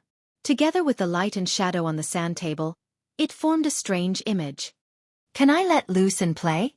Steel, you can always get to where I itch the most. That woman's waist and legs are too great. She's definitely a good gun rack. I'll take good care of her. I'll just break her 2 arms. Gang Xiong didn't pay attention to Noise's wild imagination. He just zoomed in on the projected area again, making the map show a wider area to plan the subsequent route. Putt Company's mercenaries will be useful after the attack begins. Stop them on the spot and delay the other side's rescue speed. It'll also give him time to watch the video. I hope you've made sufficient preparations. We've prepared 4 teams, and we've also prepared a wonderful disturbance. Batu was quite confident in his profession, but right now he was a bit unsure. But Mr. Gang Xiong, are you sure you want to make a move on that person's sister? If you mess up, we're cooperating with your company because we like your operational abilities. We have a good target to frame, right? That's right, but... No buts. That young man himself is worth 16 billion, but he definitely shouldn't tie himself to the future power of this planet. He and his family don't have this right. Gang Xiong acted like a philosopher. His thick lips cracked open. If he can survive, he might even be able to foil our operation tonight. But for a long period of time, he'll have to face similar situations. I hope he can make a choice in time. Otherwise, he'll definitely be running for his life until there's nothing left to look forward to. Batu didn't say anything, but he made up his mind to apply for a transfer after this. Otherwise, he might end up as cannon fodder. Gang Xiong concluded, what he does in the future has nothing to do with me. I need opportunities and time. I just want long legs. F*CK, F*CK, F*CK, F*CK. A noise responded loudly, getting more and more agitated. Gang Xiong still didn't care and continued planning the route. Our retreat direction is the sea. The closest place is the south coast. We can also avoid the Lilan district in the northeast. Oh, Gang Xiong, hurry up and start. My crotch is about to explode. As he spoke, Noise actually began to loosen his belt. He completely disregarded the current situation. This fellow was a complete pervert. I won't cut your thing, but I can pull out your throat. Gang Xiong finally issued a warning. Batu let out a sigh of relief when he saw Gang Xiong restraining him. But he soon realized something. His expression quickly changed. Go to the sea. That's not what we originally agreed on. Yes. You want to enter the wilderness and use your outstanding ability to fish in troubled waters. And this is what we need. But if we head there directly, we need to traverse the entire city of Xia City. With the coverage of the psychic wave network, I don't think we have this opportunity. The sea is completely unobstructed. We can first enter the sea and then circle around the defensive line of the coastal defense forces. We can land ashore and cut into the interior from Mahjong. Although we'll take a long detour, we'll be able to catch many people off guard. Gang Xiong moved the core of the projection back to the charity hall. Before that, don't forget. Before we reach the sea, all we have are hostages and bargaining chips. The most important thing is how to get our hands on the target. Our boss is waiting in the open sea. Mr. Jin Tong. Batu subconsciously felt a bit of reverence when he heard news of extraordinaries. Gang Xiong was even calmer. Boss Jin is coming from the sea. Of course we have to go to the sea. Otherwise, do you really think that Ouyang Chen and the martial monarch are watchdogs and ant queens? You won't take them out of their nest? Batu was stunned for a few seconds before saying, of course it's great to have Mr. Jin Tong holding the line. But I'll have to talk to the higher-ups about the direction. Gang Xiong waved his hand. Do as you wish, but don't waste time. Batu walked out with a gloomy face. He heard noises clamor behind him. How many times do you think I should fire? 70, 80, or 90 times? You believe I can do it, right? Shut up. No, no, no. You can't handle my enthusiasm. A muffled explosion seemed to ring out in the room. The voice came to a screeching halt. Batu rejoiced that Gang Xiong had finally taken precautions. When he closed the door, he turned his head to look, but he saw Noise's mouth open. Noise's hands were hanging down, and the waistband of his pants fell to the ground, revealing the toy inside. It was truly an eyesore. But the important thing now was that dark red liquid was surging out of Noise's mouth. His eyes, nostrils, and ears were all the same. Enemy attack, long-range sniper. This was Batu's first reaction. He instantly fell to the ground, and at the same time, he exerted force in his legs and moved backwards. He even pulled the door and closed it, blocking the sniper's line of sight. His reaction could not be said to be slow. But at this moment, blazing red light shot out, filling the room in an instant, blasting the closed outer door into pieces. Batu also saw that the color of the projection area was already completely covered in blood red, and the corresponding outline was rapidly becoming blurry.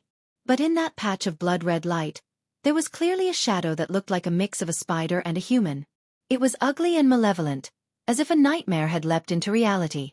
Facing this demonic shadow, Batu actually did not know whether the red light came from the projection or from the void. He only saw Gang Xiong take a defensive stance. His body shone with a metallic luster as he roared and retreated. At this moment, Batu had already smashed open the door of the opposite room and slid in. But in just 1/100th of a second, the red light had already covered him. The most terrible thing was that the energy of this red light did not rush outwards, but was pulling in the opposite direction.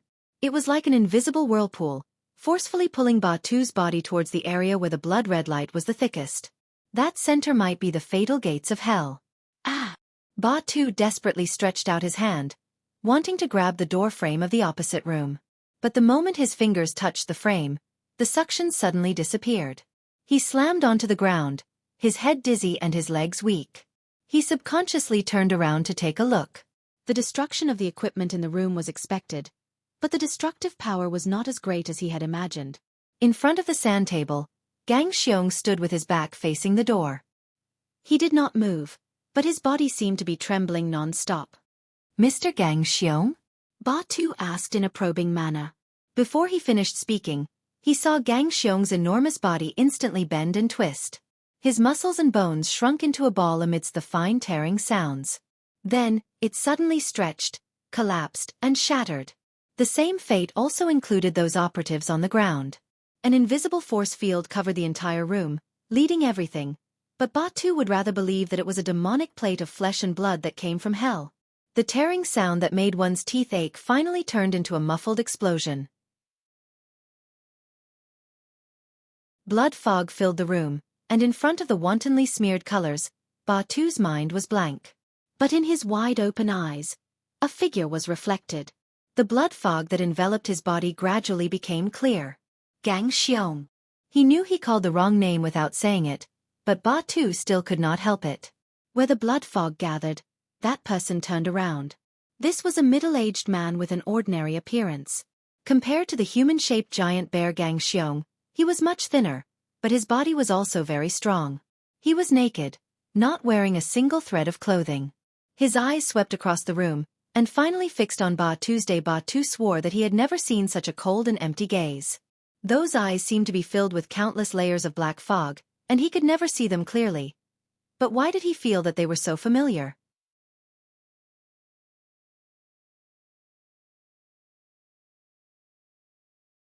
Chapter 506. As his body gradually approached the surface of the sea, the light, sound, and subtle changes in temperature from the shallow water, as well as the lazily swimming fishes and shrimps, formed a vivid picture. Zhang Yingying's mind seemed to have melted into this shallow sea.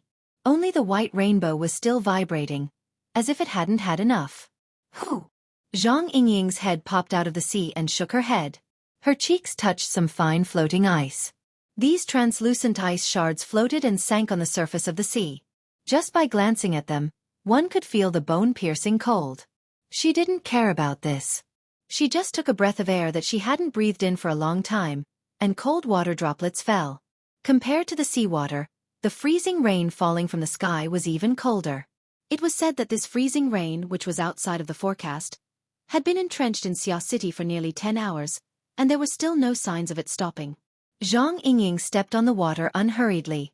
At the same time, she exhaled the old and inhaled the new. She adapted to the temperature difference of nearly 20 degrees inside and outside the sea. Her improved physical fitness quickly suppressed the slight discomfort. After her body felt more comfortable, she blew a breath of air at the surface of the floating ice.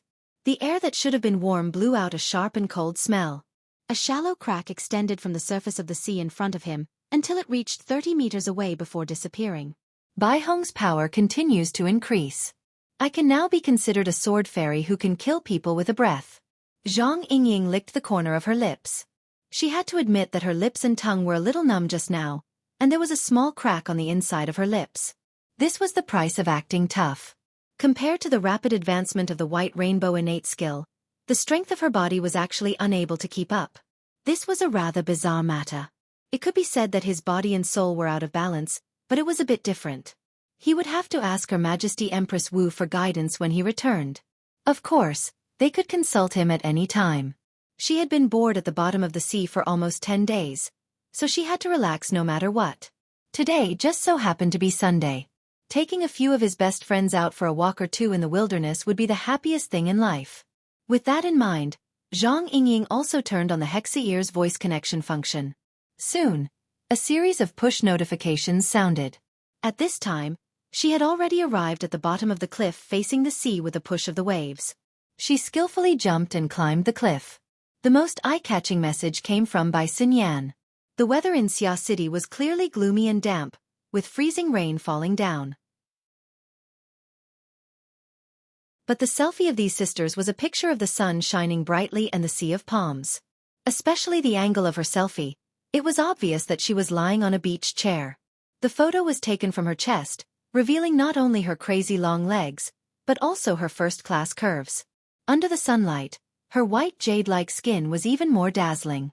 Bai Xinyan's self-evaluation of this photo, which was enough to make men lick their screens, was, "Enjoy the sunshine, cherish life." Zhang Yingying liked the post and commented, "Slut, who are you trying to seduce with old photos?" Ding dong, the other side actually replied within seconds, "It's obviously the latest." New. Only then did Zhang Yingying realize that something was wrong. At this time, another voice rang out. It was still by Xan Yan. "Using this to seduce a 16-year-old boy, will he be forgiven?" "Starting from 3 years, but for an old woman like you, it's a huge profit." Why does this sound so wrong? She sent him a private message. "Where are you? Let's go shopping." In Chan City, you can't enjoy 2 kinds of holidays. When did you get there? Last night in Xia City. The weather isn't good, so hurry up and run. Zhang Yingying clicked her tongue. She felt that it was strange. She understood her friend's personality very well. The more senseless her words were, the more often there was a deeper meaning behind them. Did something happen? Bai Xinyan didn't say anything more to her. "See you in spring. You have to seize the moment to enjoy life and the sunshine." It was as if she had a terminal illness. Tui. Zhang Yingying wanted to ask a few more questions, but at this time, the topic she had been paying attention to was updated. It was on the headquarters website. Her Majesty Empress Wu had personally issued the RT-8313 Honor Points mission. It was supposed to be a historical number of people replying to the mission, and it was a benign exchange of pointers. But now that loathsome REE and her inventions of Spray Pot Man and Summerblow had led it astray. It had become a battlefield for territorial killings. If it weren't for the fact that she was at a critical juncture in her cultivation, Zhang Yingying would have long since taken command and gone to war with those scum from headquarters. She hadn't vented in time, so she had been holding her breath.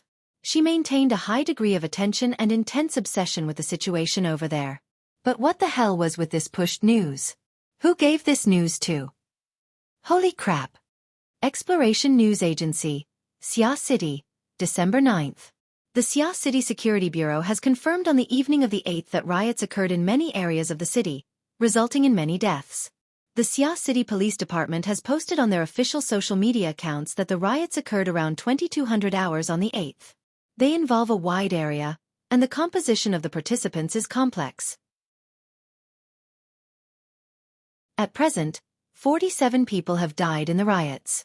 Of the 24 administrative districts of Xia City, 12 have already entered a state of emergency. The press release was in a rigid format, but the explosive content made people dumbfounded. Zhang Yingying was like this. She had already climbed to the middle section of the cliff where she was temporarily resting in her little nest. She didn't have the mood to rest after seeing this news. She didn't even change out of her diving suit. She continued to climb and jump. She crossed over 2 layers of road and arrived at the very top of the cliff.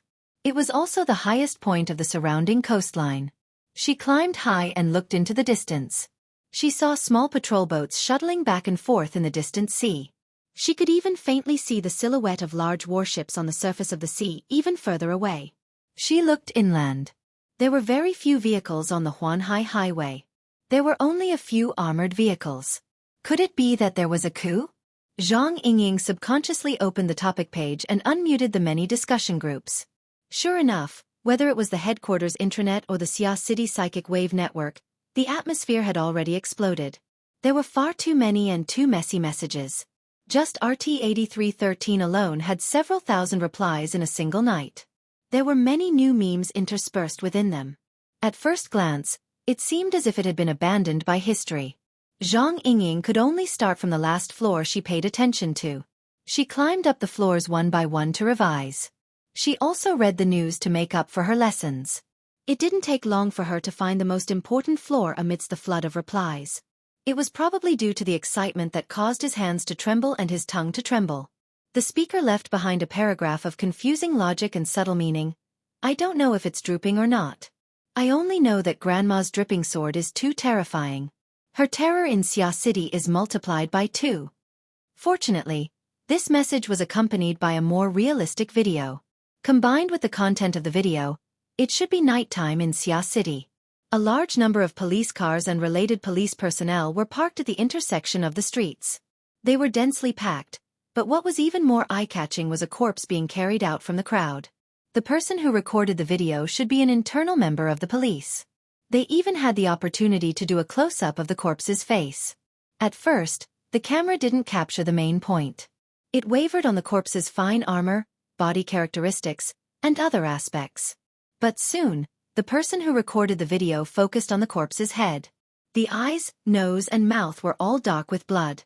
Especially the eyes. They were abnormally swollen. The crystal in one of the eye sockets had already exploded, leaving behind a black and red blood clot. What does this have to do with the dripping sword? It was a thoughtless message left by someone who didn't know the ropes. In the blink of an eye, people from all walks of life were educated. Please seriously watch Her Majesty Empress Wu's teaching video. This is how the dripping sword dies when it hits the eyes. This is the result of the dripping sword stabbing into the eye socket and then exploding after striking the brain. The cranial pressure rapidly rises, causing the 7 orifices to bleed. This person's brain is certainly already a lump of paste. There might even be brain juice in the blood flowing out of the 5 orifices. If you ask me, this appearance may look scary, but it's actually not the best. The most brilliant method should be to simply destroy the brain tissue, causing a person to die without a sound. But this method is too smoky. Although the last comment was a bit pretentious, it was still relatively pertinent. Quite a few people expressed their approval. But the facts proved that this pretentious criminal had revealed his true colors too early. The person who first uploaded the video soon posted a second video. Following the video, fully armed corpses were carried out one after another. The entire comment section trembled. How many people have died in total? From what I can see, there are no less than 15. I looked at it frame by frame. The video shows 17 people. At the end of the video, the camera turned to a skyscraper on the side of the street. The words, Xia City XXX Hotel, were written on it, proving the location. What happened to Xia City? The 17 people all died in the same way. They were all armed and armed personnel. The time of death seems to be relatively close. No matter how I look at it, it doesn't seem like they were tortured to death. In other words, the time of death of these people is very close. Perhaps it was only a few breaths of time. The one who used the dripping sword was actually a machine gun user, right? Some people didn't even have the safety on their guns. In the end, how simple were their deaths? Requesting ultra-clear pictures of the scene of the incident. As long as one stayed on this topic, most of them would be practitioners and enthusiasts of the dripping sword. What they loved the most was to analyze the structure of the dripping sword and unearth its potential. Therefore, when the 2 videos came out, the enthusiasm of the people rapidly exploded. And just as the people were discussing this scene spiritedly, it was already the 9th. In other words, it was around 5 o'clock in the morning. What followed was the news that Zhang Yingying had seen before. It made all the ability users who were paying attention to this matter understand. The death toll and the scene of the incident were far from what they understood from the video. There were less than 20 corpses at the scene. Where were the rest? Did they die in the same way? Did I float in the air the wrong way? Zhang Yingying couldn't help but ridicule herself. The atmosphere of Xia City was a complete mess overnight.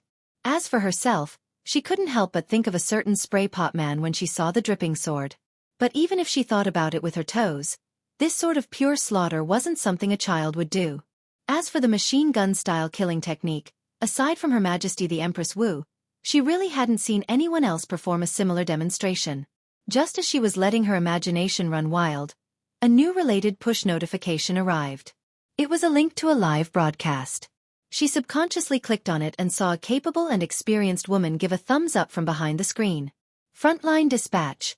Life combustion. I am a battlefield reporter who accidentally traveled to Xia City.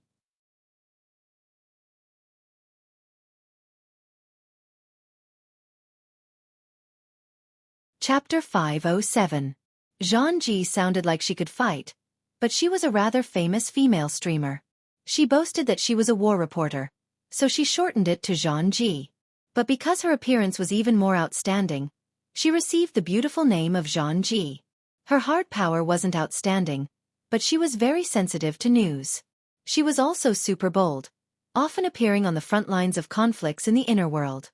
Many times, she was in a very difficult situation. There were even a few times when she was shocked to death by the shockwaves of a battle between experts. Many viewers loved this kind of tone. They called it immersion. Now she was in Xia City. When the live broadcast officially began, Zhang Ji even played a short clip that she had made at the last minute. It was a general summary of the news and intelligence related to the Xia City riots from last night until now. The 20-second clip could be considered simple and to the point. Coupled with the bullet comments from some well-informed people in the live broadcast room, it basically explained the state of affairs through public channels clearly. But in these 20 seconds, Zhang Yingying couldn't help but pout. She had no prejudice against Zhang Ji, but she wanted to see the real thing. What was the point of Shui Man's live broadcast? Fortunately, Zhang Ji soon officially appeared on the screen. Right now, Xia City was still raining. A thin layer of ice had formed on the ground, but Zhang Ji didn't hold an umbrella. She just wore a windbreaker that seemed more suitable for living in the wild. She stood in the rain and began the live broadcast. She spoke very quickly, but her enunciation was clear. Good morning, friends. Xia City is currently in a state of emergency due to reasons known to all. This highly effective killing mode suspected to be the dripping sword is very eye-catching. Many friends hope to obtain more detailed information. But I must be honest. I originally didn't prepare for this live broadcast. The reason is that I didn't gather enough explosive information. Until 3 minutes ago, I unexpectedly encountered an opportunity. Zhang Ji used a floating selfie tool to broadcast. The operation was simple and flexible. She turned her head and the camera automatically followed, turning to the opposite side of the street. Across the street is the Santa Maria Church Hospital. I previously obtained reliable information from the Xia City Police. Please note, this isn't that opportunity. This is just a routine process of gathering material. The live broadcast room was immediately filled with blood-red words. Zhang Ji is playing tricks again. Kill this malicious person. If you continue to ruin my character, lying in the hospital won't be the limit. Zhang Yingying rolled her eyes when she saw that the main topic was still not being discussed. She immediately exited, leaving only a small interface and sound effects on the screen as she continued to climb through the RT-8313 mission thread. A few seconds later, Zhang Ji's voice continued. According to the police report, inside Santa Maria Church Hospital, there was a case related to last night's so-called riot, and many corpses were found. The time of death was around 22 to 22:30 last night. Now, let me highlight something important. The time of death reported in the police video circulating on the internet was also around 22 to 22:30 last night. Zhang Yingying, who was studying upstairs, was stunned for a moment. She switched the interface back. The live broadcast room also switched to a map of the administrative divisions of Xia City. There were 2 circles and a line drawn on it. Santa Maria Church Hospital is located in the southern city district of Xia City. The location shown in the police video is located in the Nader district to the northeast. The straight line distance between the 2 locations is 48 kilometers. Zhang Ji had done quite a bit of homework over the course of the night. She used her usual high speed of speech to pour in a lot of useful information. She finally revealed the value of this live broadcast. Now that I've said this, I might as well expand a bit. According to the internal report, the police have discovered 47 corpses. They are distributed in 4 locations. Aside from these 2 locations, there are also the Pingjiang district and the River Wu district. Those 2 locations are on the west side of Xia City. They are far from each other. If we draw a one-way route and pass through these 4 locations, the distance will reach 149 kilometers. Okay, let's get to the main topic. After the map marked out a few relevant locations, it immediately disappeared and Zhang Ji's figure appeared once again. She pulled down her half-wet hood, as if she was deliberately covering her face. She appeared very cautious and cautious. Just like before, I don't know if today's live broadcast will be able to proceed smoothly. After all, this doesn't depend on me. It depends on luck as well as the heart of the target god. The live broadcast room immediately spammed with 666. The audience used this ancient method to encourage and applaud Zhang Ji's continuous death-seeking behavior. Who do I need to tail today? Ouyang Chen, since he's in Xia City. Isn't it better to just go to Shangding Building and knock on the door? Then Her Majesty Empress Wu. If I may be so bold, you guys are off topic, okay? Zhang Ji didn't care about what was going on in the live broadcast room. She took a deep breath and walked across the street. She had only walked halfway when her figure suddenly stopped. She almost reflexively lowered her head. And at this moment, the selfie lens intelligently shifted and locked onto the opposite side of the street. There were 2 people walking over from the sidewalk next to the hospital. The audience in the live broadcast room naturally focused their attention over there. Through the curtain of rain, they could see that the 2 people were both men. They weren't too old either. The one walking in front looked to be in his early 20s. He wore a thin sweater in the -10-degree weather. He had a youthful and sporty style. The colors and styles of his pants and shoes seemed to be a random mix and match. There wasn't any order to it. In comparison, the young man in his early 30s was a lot more mature. He was also a lot more particular. He had a robust buzz cut and a casual suit. Although it was simple, it gave off a very stylish vibe. However, it was this relatively older stylish man who was holding an umbrella for the young man in front of him. This seemingly odd combination happened to be walking in the opposite direction of Zhang Ji. The distance between the 2 was rapidly closing. The majority of the audience in the live broadcast room didn't see the background of these 2 people. They didn't understand why Zhang Ji was acting so nervous. However, the highly interactive mode quickly pushed the answer to the most conspicuous position. Holy crap, Tian Bang. Tian Bang? That blood prison? The number 1 person below the transcendence? This isn't tailing, it's a collision. The audience in the live broadcast room instantly became excited. Blood Prison, Tian Bang was undoubtedly one of the strongest people in recent times. He had a solid battle record of directly killing Mo Luan. He also had a military background and held a large number of troops.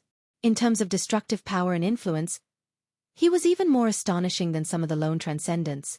Many channels were saying that if Tian Bang was given a large group of 50 or so Deep Blue Walkers, he could even kill transcendents with the support of the integrated, formatted domain, and escape unscathed. Because of this, busybodies called him the number 1 person below the transcendents. He was the signature of the military. Amidst the commotion in the room, Zhang Ji whispered, "Oh, this is the chance." When faced with this kind of situation, other people would have to consider the consequences. However, Zhang Ji was able to occupy a position in the inner world in such a traditional way because of her decisive action. She only used 1/10 of a second to digest her astonishment. Then she charged straight ahead and opened her mouth to say, "Hello God Tian. I'm the live broadcast host of the Zhang Ji Frontier Project. I'm called. How long can you last with this toy?" Faced with the woman who came out from the side and the filming equipment floating in the icy rain, Tian Bang's reaction exceeded almost everyone's expectations. Especially his performance of opening his eyes wide and tilting his head to look at the camera. He was the first to appear before the eyes of all the ability users watching the live broadcast. Wow, so cute! Zhang Ji has been instantly killed. What a dirty line. This was the first time the vast majority of people saw Tian Bang. It was hard to imagine that this major general of the military, who had killed a veteran B+ rank powerhouse, was actually such a down-to-earth young man. The live broadcast page immediately flooded the screen. At the same time, they expressed delight in Zhang Ji's misfortune. As for the dripping sword, the chaos in Xia City, and other such matters, they were actually secondary. But they never imagined that Tian Bang would take the initiative to extend his hand after saying the words, Zhang Ji. Zhang Ji? Right. I've admired you for a long time. It's my fortune to meet you today. His genteel words coupled with his courteous and respectful attitude were like a wondrous peak in the clouds. Although it was right in front of her, it was hard to fathom her entire appearance. Zhang Ji had lost all initiative from the very first second. She stupidly extended her hand and shook hands with Tian Bang. Do you know me? That's right. Frontline report. Life ignition. I've seen many episodes of your Zhang Ji frontier. After all, it involves many powerhouses, including first-hand material on extraordinaries. It's full of reference value. It's very useful to me. Zhang Ji was an ace streamer who had experienced many trials and tribulations. But when she heard Tian Bang's evaluation, she still couldn't help but feel a bit dazed. This was undoubtedly an extremely high level of praise and affirmation. Just these few words alone would cause her value to multiply. And because of this, her face flushed slightly. Her brain was a bit sluggish. She even forgot to say thank you. And all of these reactions were fed back to the live broadcast room through the camera. Wow, a soulmate. There's such a character among the burners. Super warm guy is a sure kill. Zhang Ji, steady. Don't throw yourself at him. Hurry up, wash yourself clean and get married. The live broadcast room was like a festival, and Tian Bang was gathering fans like crazy. The vast majority of people had forgotten their goal in watching the live broadcast. There were random greetings to Tian Bang, and there were also people who encouraged Zhang Ji and Tian Bang to tour Xia City hand in hand. In short, the topic was a complete mess. That's enough. As a member of the audience, Zhang Yingying had the urge to switch to another page. And at this time, Zhang Ji, the streamer, had actually calmed down. Even though the live broadcast was superb, from a professional point of view, she was completely being led around by Tian Bang. For an outstanding streamer who pursued independence and excitement, this was absolutely intolerable. She secretly bit the tip of her tongue, waking herself up from her dazed state. Her mind spun like lightning, and she took advantage of the situation to say, Major General Tian's healing power is superb. He's even more amazing than a large number of psychologists I've seen. By the way, I just saw you come out of the hospital. Tian Bang was all smiles as he interrupted her. It wasn't the hospital, it was the charity hall attached to the hospital. I just went to see a friend, but the door was shut in my face. The topic had flown off again. Under these extraordinary circumstances, who would believe that Tian Bang, as a representative of the military, would specifically go to a case-related area just to see a friend? Tian Bang's slippery manner made Zhang Ji feel quite defeated. Interviews and the like really weren't her forte. She should have followed the public opinion and tailed him. However, Zhang Ji was a bit curious. What kind of friend would a character like Tian Bang have at the charity hall? And why would he bluntly shut himself in? Could it be that he was a super volunteer hidden in the city? After thinking for a bit, Zhang Ji probingly asked, That friend of yours, he's not here? He's not seeing any guests. I'm thinking that it's probably because he didn't bring any gifts to visit. So I'm preparing to mend the pen after the sheep is lost. I'm going to help him kill a few people to make my attitude clear.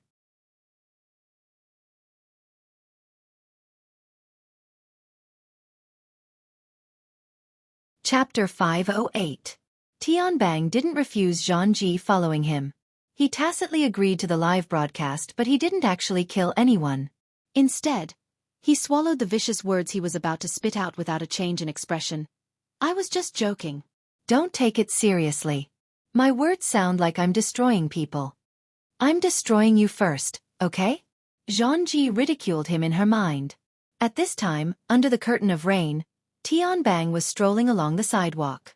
The man with the buzz cut beside him seemed to be a subordinate officer called Zhu Ling. He was meticulously holding an umbrella for Tian Bang. God. Hurry up and get things on the right track. Zhang Ji tightened her jacket. She felt the freezing rain grow colder and more bone-piercing. But she couldn't let go of this opportunity. After a few steps, she finally asked a question she had been suppressing in her heart for a long time. Major General Tian, what do you think of the riot in Xia City last night? From a professional point of view, can you give us your opinion on that killing method that seems like the dripping sword? Tian Bang laughed and shook his head. Zhang Ji, we're familiar with each other, right? This again. Zhang Ji didn't want to beat around the bush, but she had no ability to refuse Tian Bang's seemingly polite but actually forceful approach. Yes, yes. Then, I'll be impolite and correct a mistake. You said, last night's riot in Xia City. That's incorrect. Huh. Zhang Ji blinked. Are you saying that the riot is still going on? I'm saying that as long as the Xia City government hasn't lifted the state of emergency, the riot will continue. Even if it doesn't erupt for a while, the seeds of an eruption will be planted at any time. Everyone should have faith in the judgment of the government, right? It sounded reasonable, but it didn't feel right. Tian Bang faced the camera and seemed to be very cooperative with the live broadcast. Currently, Xia City has tightened entry procedures. Quite a number of people will be denied entry to the city. It's very likely that everyone will make a wasted trip. It's fine if it's a wasted trip, but you might even lose your life. That's not worth it. So it's best to be cautious if you want to travel, visit friends, or do business in Xia City. Zhang Ji never knew that the Grand Blood Prison was a chatterbox. She struggled to find valuable information from Tian Bang's words. But before she could ask, Tian Bang took the initiative to change the topic. Oh right, you said the Dripping Sword massacre in Nade district last night. Has it spread to the entire world? He looked at the camera innocently. However, the live stream viewers who had been led around in circles were no longer buying it. Continue acting. Stop acting cute. He's a big shot in the military, he doesn't know. Hehe. If he doesn't know the inside story, I'll cut off his head and feed it to Zhang Ji as a chamber pot. Zhang Ji rejected the human head chamber pot. She carefully tried to maintain the direction of the conversation. There are at least tens of thousands of replies to the RT-8313 mission post about the dripping sword technique. I think this matter has already spread throughout the Wilderness Explorers Association. Tian Bang shook his head and sighed. RT-8313. How nostalgic. Back then, I was also a pure-hearted youth who fawned on Her Majesty Wu Huang. Because of the nature of my ability, my dripping sword technique was very ordinary, but I had some experience with a heart-burning blade. Here he comes again. The viewers in the live streaming channel were furious. The passerby fans who had just formed a circle were instantly blackened. We've circled around to the burning heart blade. Are you bragging? Ah, Zhang Ji, don't give him another chance. Uncle Police, hurry up and drag this chatterbox away. Someone shouldn't be called Tian Bang. Call him Tian Quan. Sure enough, eating too many donuts is bad for your health. The live streaming channel was flooded with donuts in an instant. Zhang Ji felt that she had already lost control of the live streaming channel. Fine, she had never been the type of streamer who had strong control. Her most outstanding ability was still courting death. She clenched her teeth when faced with the slippery Tian Bang. She directly courted death. Major General Tian, you specifically mentioned Her Majesty Wu Huang. Are you implying that the commotion in Xia City is related to her? Tian Bang stared at her with wide eyes. In the end, he clapped his hands and said, as expected, you have the attributes of a reporter. Your imagination is quite admirable. Why don't you explain it in depth? Zhang Ji wasn't afraid of anything since she was already madly sprinting along the path of courting death. She no longer paid attention to the live streaming channel. She just repeated the analysis of the locations and distances she had done before. Then she concluded, the 4 locations of the crime are practically the same way of death. Although the time of the crime is extremely close, it is possible to accomplish all of this within half an hour if one has astonishing movement speed. In reality, there is no need to use an extraordinary. A B-rank powerhouse, whose specialty is speed, is more or less the same. The true difficulty lies in the raindrop sword. And to be able to use the raindrop sword as a machine gun, Her Majesty Wu Huang is the inheritor of the technique. She should have more information than others. Zhang Ji shrunk back in the end. It was true that she wanted to create big news, but as a reporter, she would be punished by the heavens if she sang a one-woman show. At this time, Tianbang sighed. Zhang, you don't have enough material. You must know that there are some matters that exceed the scope of normal logic. For example, when it comes to the time of death. I can tell you with great certainty that there is no such thing as half an hour. According to the scene surveillance obtained by the police, the time of the crime at the 4 locations you know of is within 5 minutes of the first and last time. Tianbang extended his hand and spread his fingers apart. He flipped them in front of the camera so that everyone could see clearly. 5 minutes? Also, the crime locations aren't limited to the 4 locations you know of. There is an even more exciting one nearby. Zhang and I will take everyone there to experience it. Donut, Tianbang had finally revealed valuable information after being shrouded in mystery. He had even overstepped his boundaries and seized the anchor's position. There was no doubt that the continuous news had a considerable impact on the logic of the live broadcast participants. Zhang Yingying, who had been paying attention to the live broadcast, entered the office's workgroup and sent 2 rows of dumbfounded emojis. Of course, she didn't forget to send the live broadcast link. Did Her Majesty really make a move? Why do I feel like it makes sense? Yingying, why are you putting the blame on Her Majesty? It doesn't matter if it's Her Majesty or not. I think it's more appropriate to ask Boss Luo what he means. Ah, I seem to have exposed something? Sure enough, there are people who think so, right? Children who tell the truth deserve a spanking. So I'm not the only one who thinks so? More than one person plus one. More than one person plus 2. Cowards who don't dare to tell the truth are shivering in the corner. 10 days of seclusion had indeed been abandoned by the world. Zhang Yingying was full of question marks. Finally, she couldn't help but send a message in the group. Boss Luo? Luo Nan? What's up with him? Soon, a large amount of information poured out from the work group. Zhang Yingying only glanced at it twice before she sunk in. The strong wind and freezing rain fell from the high cliff, hitting her face with a slight pain. She didn't pay attention to it. It was during this process that her expression gradually darkened. 2 minutes later, Zhang Yingying gave Bai Xinyan a call. However, the friend she had just been interacting with for fun not too long ago had completely disappeared.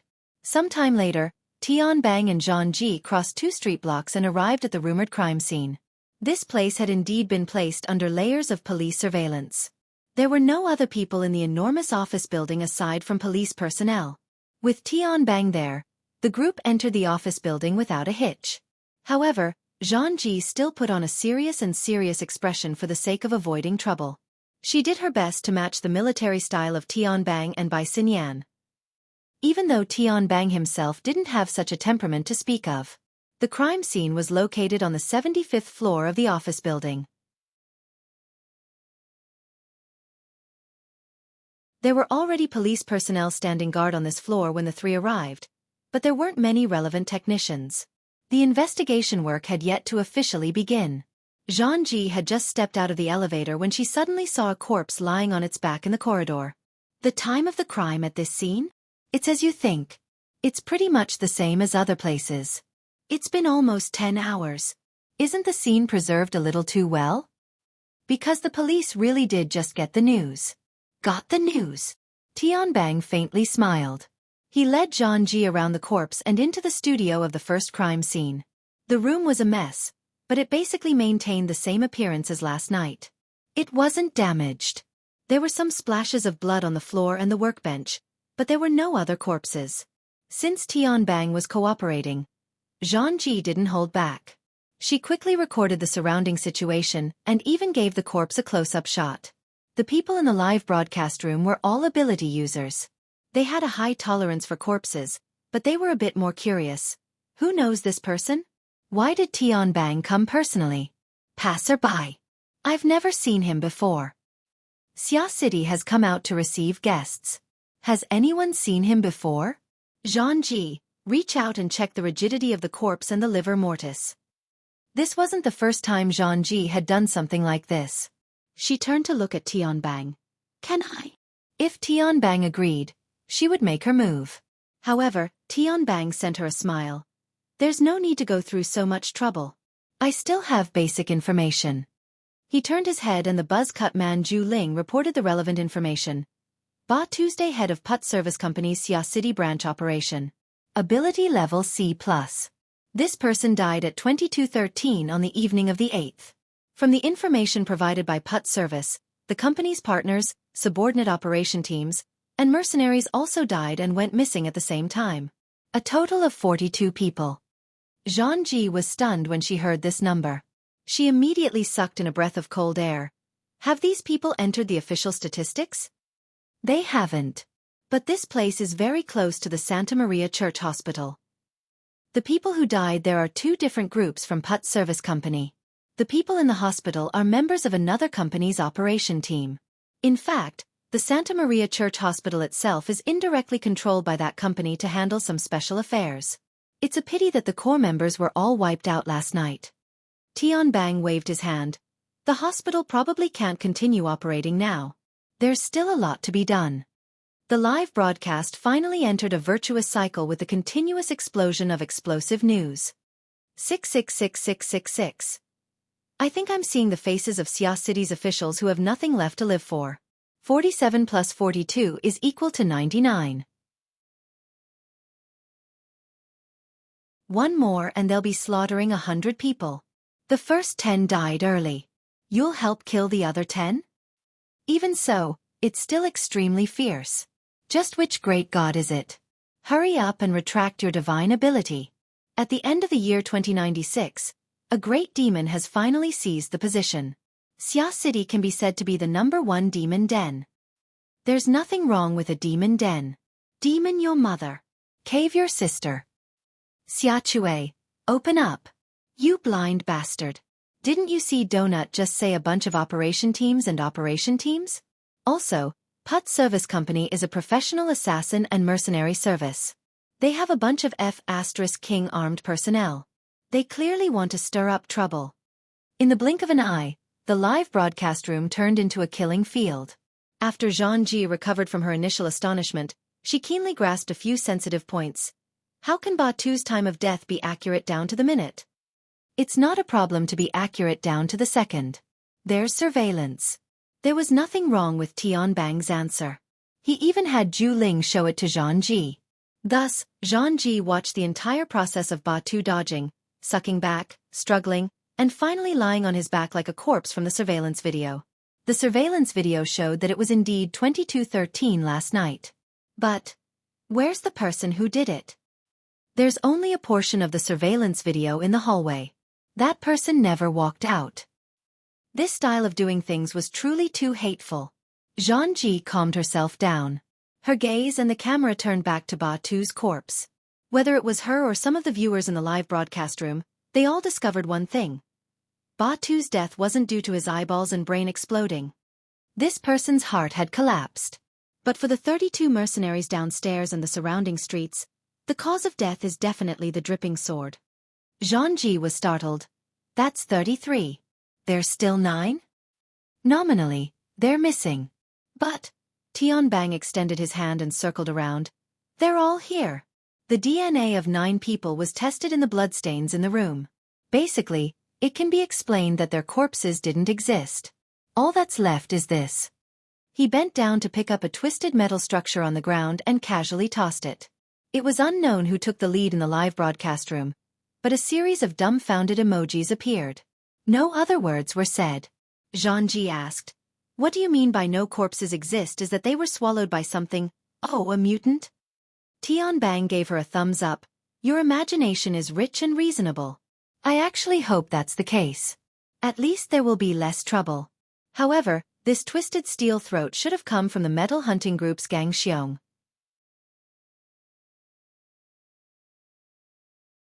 Even though that fellow was a bit stupid, he wouldn't go so far as to let a mutant swallow him and 8 ability users into its stomach without making a sound in the bustling city area. That's why I say that the current world is becoming more and more dangerous. Don't you think so, Sister Yuan?" Tianbang suddenly laughed and casually tossed the metal throat aside. He opened his arms and walked toward the door. There was a woman in professional attire there. She stepped over Batu's corpse and walked into the room. Behind her was a group of professionals in police uniform.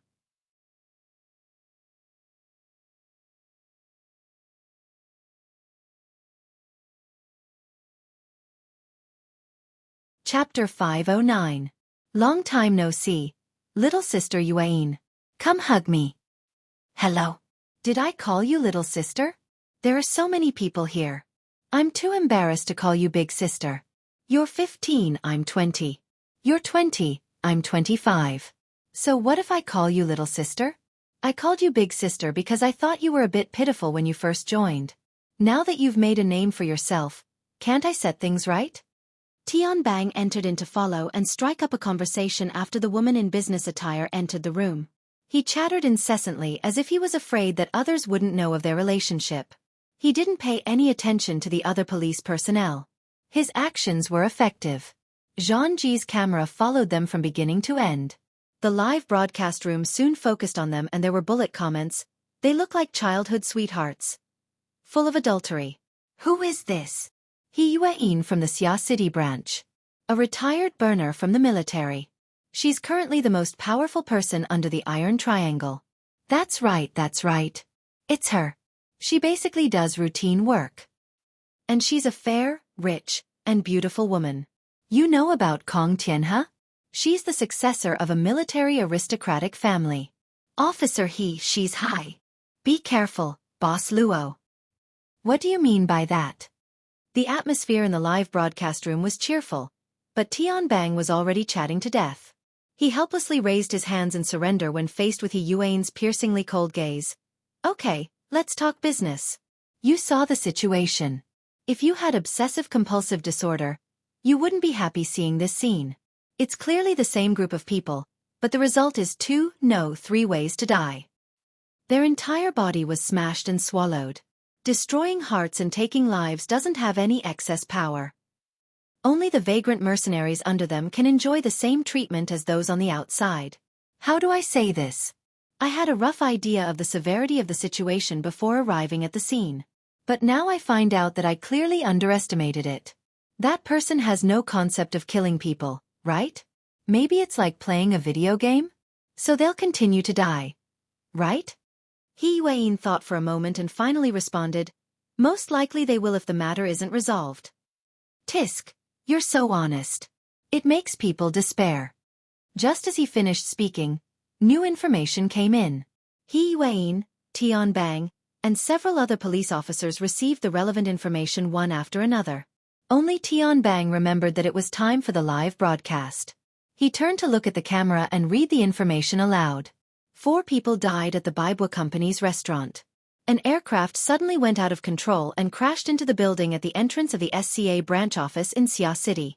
It was turned to dust by defensive weapons.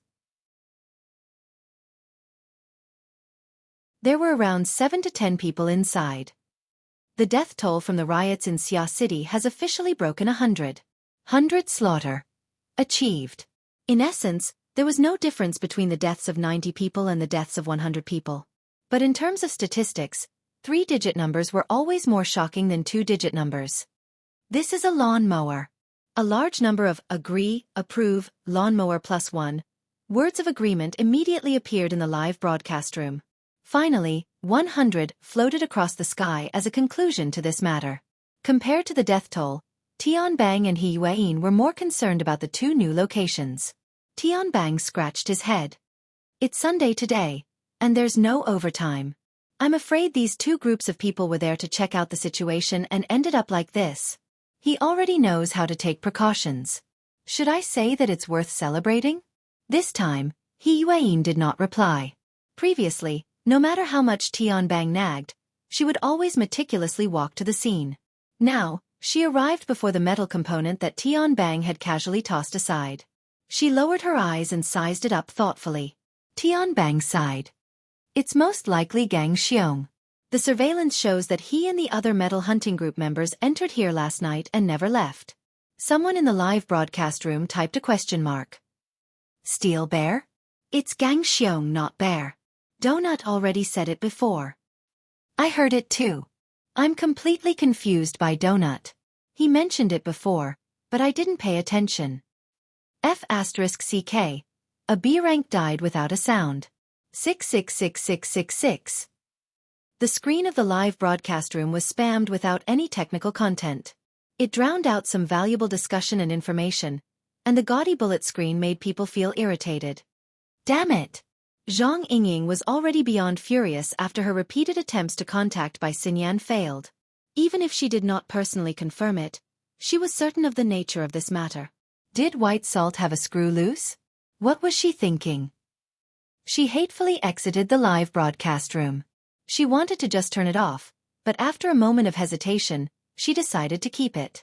She originally wanted to contact Luo Nan, but the number she got through was Bamboo Pole's number. Half a minute later, she leaped down the cliff, changed her clothes, and stepped onto the Huanhai Road. She used the privileges of the society and went through a friendly negotiation to borrow a police patrol car. She rushed to the city. On the way, she went online to check for information. The live broadcast room simply emptied the bullet screen, only looking at He Yuan and Tianbang's movements. On the other side, she opened up the RT-8313 mission thread and looked at the recent replies. It was clear that Zhang Ji's live broadcast had already become a hot topic.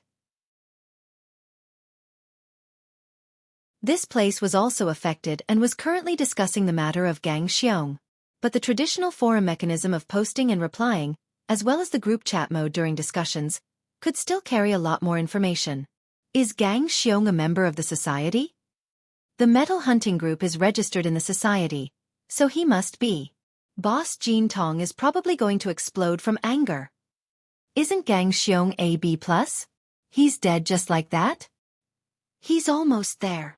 How many B+S are there in the entire world? It feels like they're endangered and rare animals like extraordinaries. It's fine if he's rare, but what the hell is he saying he's endangered? Less than 1,000. Less than 1,000. According to the society's data, the vast majority of the 70,000 awakened were C rank.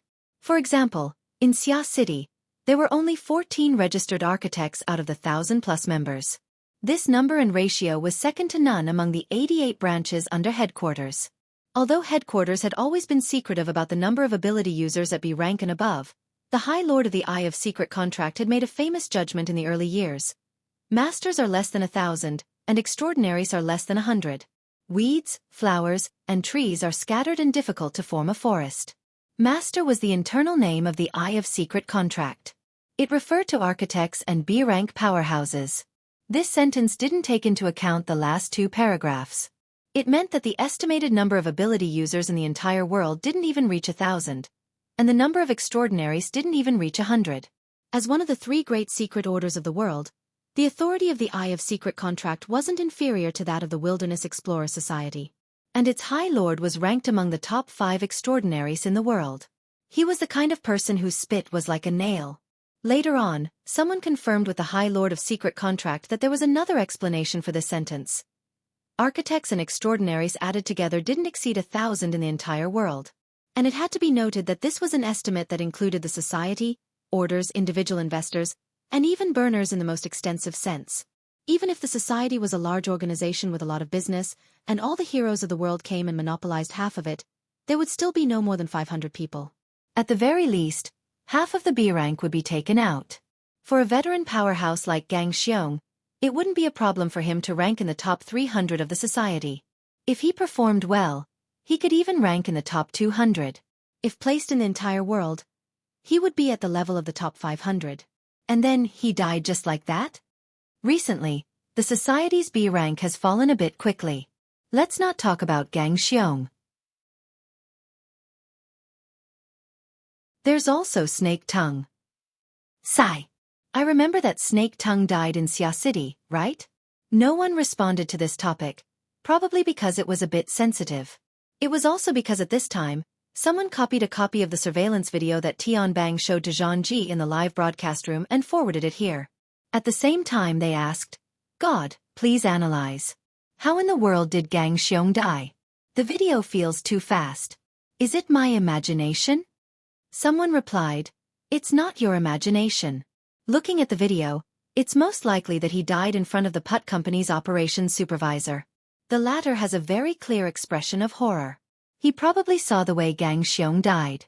There's nothing else to say. It was certainly fast and ruthless. That's why he had such a reaction. A certain ID labeled Senior Intelligence Analyst explained a bit more in detail. If I were him, I'd be scared too. From the time the supervisor dodged to the time the shockwave broke through the door, to the time he sucked in air, struggled, went into a daze and died, the span of time was 3.7 seconds. It was an instant kill, not only in name but also in reality. And looking at the scene, there aren't any obvious signs of confrontation. This proves that Gang Xiong was overwhelmed by power. At the very least, he was killed by powerful crowd control and explosive killing methods. Even if it was a sneak attack that caught him off guard, the difference in realms must exist. So, it's not the time yet. Look at this. The senior intelligence analyst sent over a map. The map clearly displayed the situation of the high-end combat power of the Xia layer. Xia City has 14 B ranks and 2 transcendents. 6 of them have fleshly bodies that can be directly eliminated. This isn't a melee battlefield at all. Next, we'll eliminate those who don't meet the conditions of overwhelming and powerful crowd control and explosive. For example, Mr. Bai, who excels in hypnosis, Gao Meng, who draws talismans, and so on. Among the B ranks, only Old Yu and the Horned Demon's abilities are somewhat similar. But the Horned Demon offended Her Majesty Empress Wu. There's no way for him to return to Xia City in a short amount of time. As for Old Yu, I don't recall him ever killing anyone. Why don't you just say that there are 2 transcendents? That's the problem. Ouyang Chen has the style of a gentleman. He usually leaves some leeway when doing things. He wouldn't have such a great murderous nature. Her Majesty Empress Wu does things in a high-profile manner. She isn't afraid of people knowing what she's doing. Otherwise, this sort of situation wouldn't have occurred. Someone stabbed in from the side. There's still one more. Though he might be a bit inferior in terms of raw power, his danger level isn't low at all. The senior intelligence analyst quickly replied. I know. You're talking about the legendary humanoid infrasonic array. If there were enough corpses left here without any external injuries, he would be the first person I would think of. But there isn't. This person's ability and the Devil Ray are 2 different matters. So in order to deal with him, we first have to kill the Devil Ray, right? Yorzo is off topic, huh? What I mean is, to kill a powerful person like Gang Xiong through the method shown in the video, it's either a conspiracy of some Xia city that defies their natural instincts, or it's the work of some unknown powerful person. While the senior intelligence analyst was still analyzing, someone had already skipped over his long-winded explanation and directly pointed to the previous piece of information. The person above certainly didn't read the internal police report. Last night, the crime scene in Pingjiang district was at some Cloud City water village. Rumor has it that it's where the Devil Ray was stored. Ha! I seem to have seen through something? I seem to have seen through something too. Look at that motherfasterisk cur. Someone's driving the tempo. Zhang Yingying hatefully sent a message in the private chat of the Psychic Wave Network. Bamboo Pole immediately replied, everyone's driving the tempo. Papercut sent a dizzy emoji, motherfasterisk cur, it's too messy. Red Fox followed closely behind his good brother. The dagger will be revealed soon. Watch the live broadcast. Bamboo Pole reminded once more. Zhang Yingying saw this and entered the live broadcast room. She only saw He Yuan and Tian Bang conversing there. She didn't react for a moment. What are they saying? The bullet screen. Look at the bullet screen. Fuck. Cragburst also joined the discussion and directly sent a voice message. Zhang Yingying opened the bullet screen again. What entered her eyes was a field of blood red. Someone was flooding the screen with bullet screens. They were all filled with 16 billion. After scrolling for almost 10 seconds, there was a sporadic comment. What the hell? Get lost. I can't even see Officer He's beautiful face. Admin, kick this trash out. But at the same time, there were people who expressed serious curiosity. What's the number after 16? Looks like 9. It's 16 billion. What's 16 billion?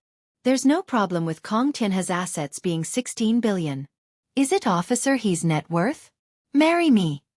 It seemed that these bored-to-death audience members were about to lead the topic astray. It was very likely that it was the same person. He once again used blood-red words to flood the screen with numbers that most people couldn't understand. 2 out of 1,000, 2 out of 1,000, 2 out of 1,000. Soon after, another row of blood words drowned them out. Go ask, go ask, go ask. The direction of the topic in the live broadcast had finally been successfully guided. All right. That trash has successfully piqued my curiosity. Zhangji, it's time for you to display your usefulness.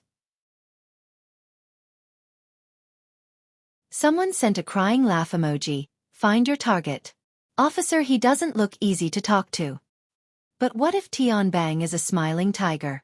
There's no mistaking the smiling tiger. My heart aches for my Zhangji. In a dozen or so seconds, the live broadcast room had already formed enough impetus for the host to do what they desired the most. Correspondingly, every bullet screen that was sent here was piled up with real gold and silver. For example, the forceful spamming of the screen to set the pace could only be achieved with honor points. Because of this, Zhangji needed to expend more effort to deal with changes that were beyond her control. This was also the most attractive aspect of her live broadcast. Seeking death again, seeking death under the teasing of the audience. Endlessly seeking death, and so on and so forth, until the game over. Frankly speaking, Zhangji already felt that the situation wasn't quite right. From the inside information she received to the conversation with Tianbang, to the series of events that followed, it wasn't a coincidence, but it wasn't deliberate either. It was as if there was an invisible hand constantly correcting and guiding the situation to the direction they wanted it to go. Because of her fearless live broadcast style, Zhangji was also fortunate enough to come into contact with many of the top figures in the inner world. In her opinion, this feeling was familiar. It was as if she had bumped into the plan of some guru or some powerful scriptwriter. On one side, rationality screamed danger, and on the other side, the effect of the show was tumbling up. Between the two, she didn't need to hesitate at all. What's more, her team behind the scenes had already combined the information from various channels and sent her a rather reliable piece of information. Zhangji couldn't control herself the instant she saw the relevant information. Her eyeballs swiveled, and she first interacted with the audience in the live broadcast room. My team just got some news. A certain bastard who set the pace. Was it you? The atmosphere in the live broadcast room was full. Shut him down. Shut him down. Get out of the way. Zhangji's spear technique is coming. This spearhead is so sharp. I have a bad feeling about this. Light a candle for Zhangji in advance. Zhangji shifted her camera and swallowed imperceptibly. She hoped that the gossip just now could help her buffer a bit. She considered her words for a moment and tiptoed over to Tianbang and He Yuan's side. She found an opening and suddenly asked, "There are rumors that the commotion in Xia City is related to a project led by Quantum Corporation. What do you two think?" Tianbang and He Yuan weren't the only ones in the room. There were 5 or 6 people from the police force. Everyone raised their eyebrows when these words came out. Zhangji instantly became the focal point of everyone's attention.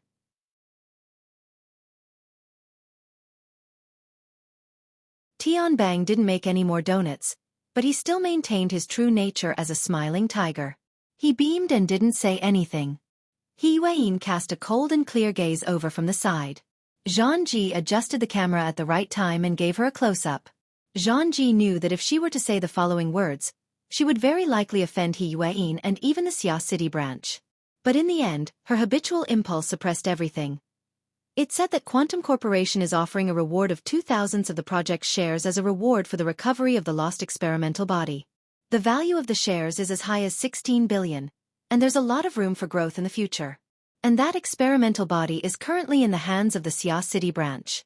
It's under the control of the branch's psychic genius, Luo Nan. May I ask, is this true? Zhangji only took 12 seconds to finish saying over 100 words. It was rare that every word was as fluent as pearls.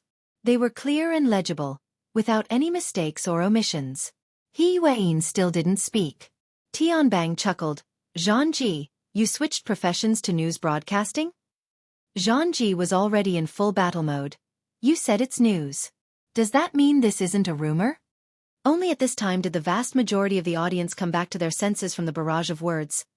It really is a huge sum of money with 9 zeros at the end of 16. So that's how it is. F asterisk CKF asterisk CKF asterisk CKF asterisk CKF asterisk CKF asterisk CK. It's disrespectful not to say it's 9 zeros. When's the nearest flight to Xia City? I'm in Luo City. Is there anyone going with me? We can split the reward in half. 1,000th is acceptable. I'm going to Xia City right now. Is it okay to sell coffins? Locals, please leave a message if you're willing to cooperate. Hurry up and look at the Starry Sky Club's mission system. The high-level area has already been updated. The number of people accepting orders has already broken 100. The bullet screen instantly exploded, drowning out the entire broadcast room. There was also the animation of flames burning the sky. It burned people's heads restlessly. And in this explosive atmosphere, a cold and calm voice cut through. The one who spoke was precisely He Yuan. I don't understand what you're talking about when you say experimental body. But right now the society is carrying out protection work for an underage orphan girl. This orphan girl was abducted and sold at a young age. Later on, she was sold to an underground fighting arena controlled by a gang in the River Wu district of Xia City. She was forced to engage in lethal, illegal combat. On the night of September 30th, this orphan girl was rescued by the Xia City branch. During this time, the orphan girl's extraordinary ability awakened. According to the Wilderness Explorer Society's protection procedures, the Xia City branch accepted her as an official member of the society. Zhang Ji's originally flying brain was a bit stuck when faced with He Yuan's dark and penetrating gaze. She subconsciously replied, "Huh? Is she a member of the society?" The orphan girl's registration procedures for joining the society were already completed before midnight on September 30th. The society's relevant procedures were extended to before midnight on October 1st. There is evidence. The problem is that during the period of our rescue and protection, Quantum Corporation's subordinate, Sky Blue Security's Xia City branch manager, Yan Yonghua, first used a weapon platform to attack our personnel. Then he dispatched the Deep Blue Walker combat team to intercept and kill them. He also openly used particle cannons and other prohibited weapons in the residential area of Xia City. At the same time that our personnel were injured, he seriously damaged the safety and order of Xia City. The Xia City government has already issued a serious warning to Quantum Corporation regarding this matter and has handled it. The Xia City branch has also negotiated with Quantum Corporation based on this. All processes and relevant documents have been recorded. Federation citizens can rely on their authority to access and read them. From the above, we can see that the orphan girl protected by the society is far from underage. Moreover, she was repeatedly sold. She doesn't have a legal guardian. Under this kind of background, what does experimental body represent? If she is an experimental body, I would like to ask, for the past 2 centuries, how does the principle of informed consent in human experimentation manifest? What position does Quantum Corporation hold here? Related missions, bounties, and bonuses. On what basis are they established? The Xia City branch hopes to have a clear answer. The atmosphere in the live broadcast room began to turn from restlessness to stagnation. Someone muttered, "Why do I feel like this is a press conference?" It's not a press conference. It's a court. A court. Wouldn't it be better to just say it's an execution ground? No matter how the evaluation was, He Yuan's speech continued. According to the principles and regulations established by the Wilderness Explorer Society, the Xia City branch will contribute their greatest strength to the safety and welfare of ability users. They will provide protection to the orphan girl to the best of their abilities. They will also cooperate with the government. According to the relevant authorization, they will carry out the most severe strike against all organizations and individuals that trample on the laws and regulations of related industries. This determination is unwavering. I also hope that the relevant people will abandon rumors, set their positions straight, and overcome their greed.